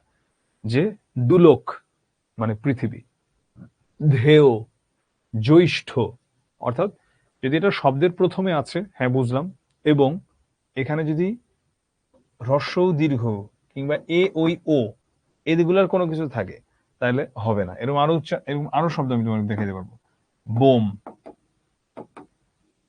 তারপরে আসলে এরকম উচ্চারণ দেখানো শেষ করলে শেষ হবে না। বহু শব্দ আছে এরকম যেখানে জফলা থাকলে, যেমন দীর্ঘ দিয়ে, এই যে তোমাদেরকে দেখিয়েছি ন্যূনতম, জফলা আছে এখানে, আছে তো, হলো কোনো উচ্চারণ? কোনো উচ্চারণ হলো না। শব্দের মধ্যে বা শেষে যদি জফলা থাকে তাহলে জফলা উচ্চারিত হবে না, এবং ওই মধ্য বা শেষের নিয়মে আমরা সবসময় যেটা পড়েছি অলরেডি 4-5 বার আমরা বিভিন্ন ফলায় দেখে এসেছি, দ্বিত্ব হয়। এখানেও হচ্ছে দ্বিত্ব হবে। যেমন সত্যবান, জফলার উচ্চারণ নাই, তটা দ্বিত্ব হলো। অদ্য, দটা দ্বিত্ব হলো। কন্যা, নটা দ্বিত্ব হলো। এরকম শব্দের মধ্যে বা শেষে যদি যুক্ত ব্যঞ্জনের সঙ্গে জফলা থেকে থাকে, তখন আমরা দেখি যে জফলার সেটারও কোনো উচ্চারণ হয় না। যুক্ত ব্যঞ্জন এখানে কি, এই যে র আর ত, মর্ত, কোনো উচ্চারণ নাই। সন্ধ্যা, ন আর ধ, উচ্চারণ নাই। ন আর ন, কোনো উচ্চারণ নাই। এরকম যুক্ত ব্যঞ্জন বর্ণের সাথে জফলা থাকলে সেখানে আমরা যেমন দেখেছি উচ্চারণ হয় না, তেমনি তার পূর্ববর্তী যেই অকারান্ত বর্ণগুলো সেটারও কোনো প্রভাবন হয় না, অর্থাৎ প্রভাবিত হয় না, এটাও ও হয়ে যায় না। সহজ কথা ভাই, এগুলো তোমরা জানো সবাই। অন্ত, অর্ঘ, বন্ধা, এটা কেউ বন্ধা বলে না, অর্ঘ বলে না, অন্ত বলে না। ঠিক আছে, অর্ঘ মানে কি, মানে হচ্ছে পূজার উপকরণ। চলো আমরা পোলে চলে যাই। রাইসুল, পোলগুলো একটু লঞ্চ করো। তুমি 1 মিনিট করে ওদেরকে সময় দিবা। 3টা পোল, তাই তো? 1 মিনিট করে সময় দিবা। 1 মিনিট পরে তুমি নিজ দায়িত্বে পোলগুলো বন্ধ করে দিবা। নামযোগ্য শব্দটির সঠিক উচ্চারণ কি? আমি একদম উচ্চারণ করে দিলাম কিন্তু, নামযোগ্য। ঠিক আছে, এখন তোমরা অ্যান্সার করো, দেখি কি অ্যান্সার করো।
এটার কি হবে? এটার উচ্চারণ নাম যোগ্য। কোথায় আছে নাম যোগ্য? এই তো উচ্চারণ করেই তো বুঝাই দিলাম। মারাত্মক শব্দটি সঠিক উচ্চারণ কি? এখন আমি র্যাঙ্কিং বলবো না, একদম শেষে চলে এসেছি, তোমরা শুধু আজকে উত্তর দাও, তারপর আমরা ক্লাসটা শেষ করে দিচ্ছি। মারাত্মক। আচ্ছা, আমরা পড়েছি যে চন্দ্রবিন্দু থাকবে, আমি তোমাদের একটু হেল্প করি, হ্যাঁ, উত্তর করতে। চন্দ্রবিন্দু থাকবে কিন্তু ম আছে, তাহলে চন্দ্রবিন্দু যেই দুটো অপশনে নাই, এই দুটো অপশন ফার্স্টেই বাদ। এটা দিছে মারাত্মক। মারাত্মক তো হওয়ার প্রশ্ন আসে না, তাহলে এটার একটাই হতে পারে অপশন, সেটা হলো মারাত্মক। আচ্ছা, তোমরা দাগাও, তারপরে দেখি তোমাদের কাছে কি মনে হয়। বাট আমি যদিও কাইন্ড অফ তোমাদেরকে বলেই দিয়েছি, এটাকে বলে কি পিওই বা প্রসেস অফ এলিমিনেশন, অর্থাৎ অপশন বাদ দিতে থাকা, বাদ দিতে থাকা, বাদ দিতে থাকা, এবং সেখান থেকে একটা সময় শুদ্ধ উত্তরটাকে বের করে নেওয়া, এটাকে আমরা করে থাকি। ভুল উত্তরটাকে বাদ দিতে থাকি, প্রসেস অফ এলিমিনেশন।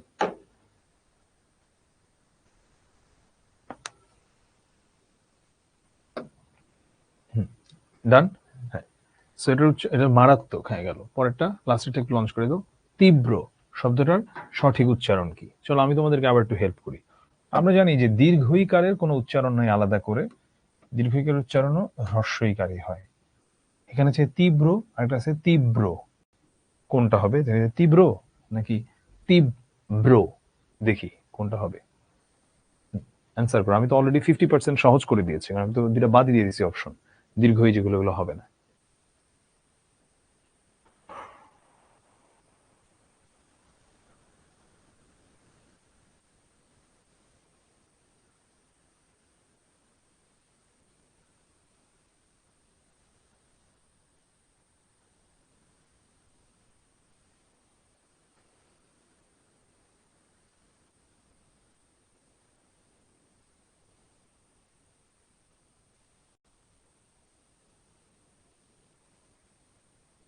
হুম, শেষ করে দিই আমরা। হ্যাঁ, তীব্র। তীব্র, এটা হলো গিয়ে এটার শুদ্ধ উচ্চারণ। এই ছিল আমাদের আজকের ক্লাস। অনেক টপিক ছিল আজকের ক্লাসে, অনেক ভালো লেগেছে আমার বিশ্বাস তোমাদেরকে। তো তোমাদের কাছে আজকের ক্লাসটা ভালো লাগলে শিখবো জিতবো গ্রুপে একটা পোস্ট করে দিও। তোমাদের যদি কোনো প্রশ্ন থেকে থাকে, আজকে তো আর নেবার মতো সময় নাই ক্লাসে প্রশ্ন, তাহলে সেটা তোমরা গ্রুপে জিজ্ঞাসা করো। ইনশাল্লাহ কালকে বাংলা ডিপার্টমেন্টের কারো কাছ থেকে উত্তর তোমরা পেয়ে যাবা। একদিন স্মৃতিতে দন্তস্বয়ের জায়গায় আহ তালব্য স হলো না কেন? তার কারণ হচ্ছে যুক্ত বর্ণ। ঠিক আছে, এটা যুক্ত বর্ণ, এটার জন্য একটু দেখাই। শুধু যখন র ফলা থাকে বা যখন রিকার থাকে, তখন হচ্ছে আমরা দন্তস্বয়ের প্রকৃত উচ্চারণটা তখনও আমরা পাই। ঠিক আছে, এটা একটা কারণ। এখানে তো রিকার আছে, এই তো, এটাই হচ্ছে রিজন। আল্লাহ হাফেজ, সালাম আলাইকুম, শুভরাত্রি। একই, একই না।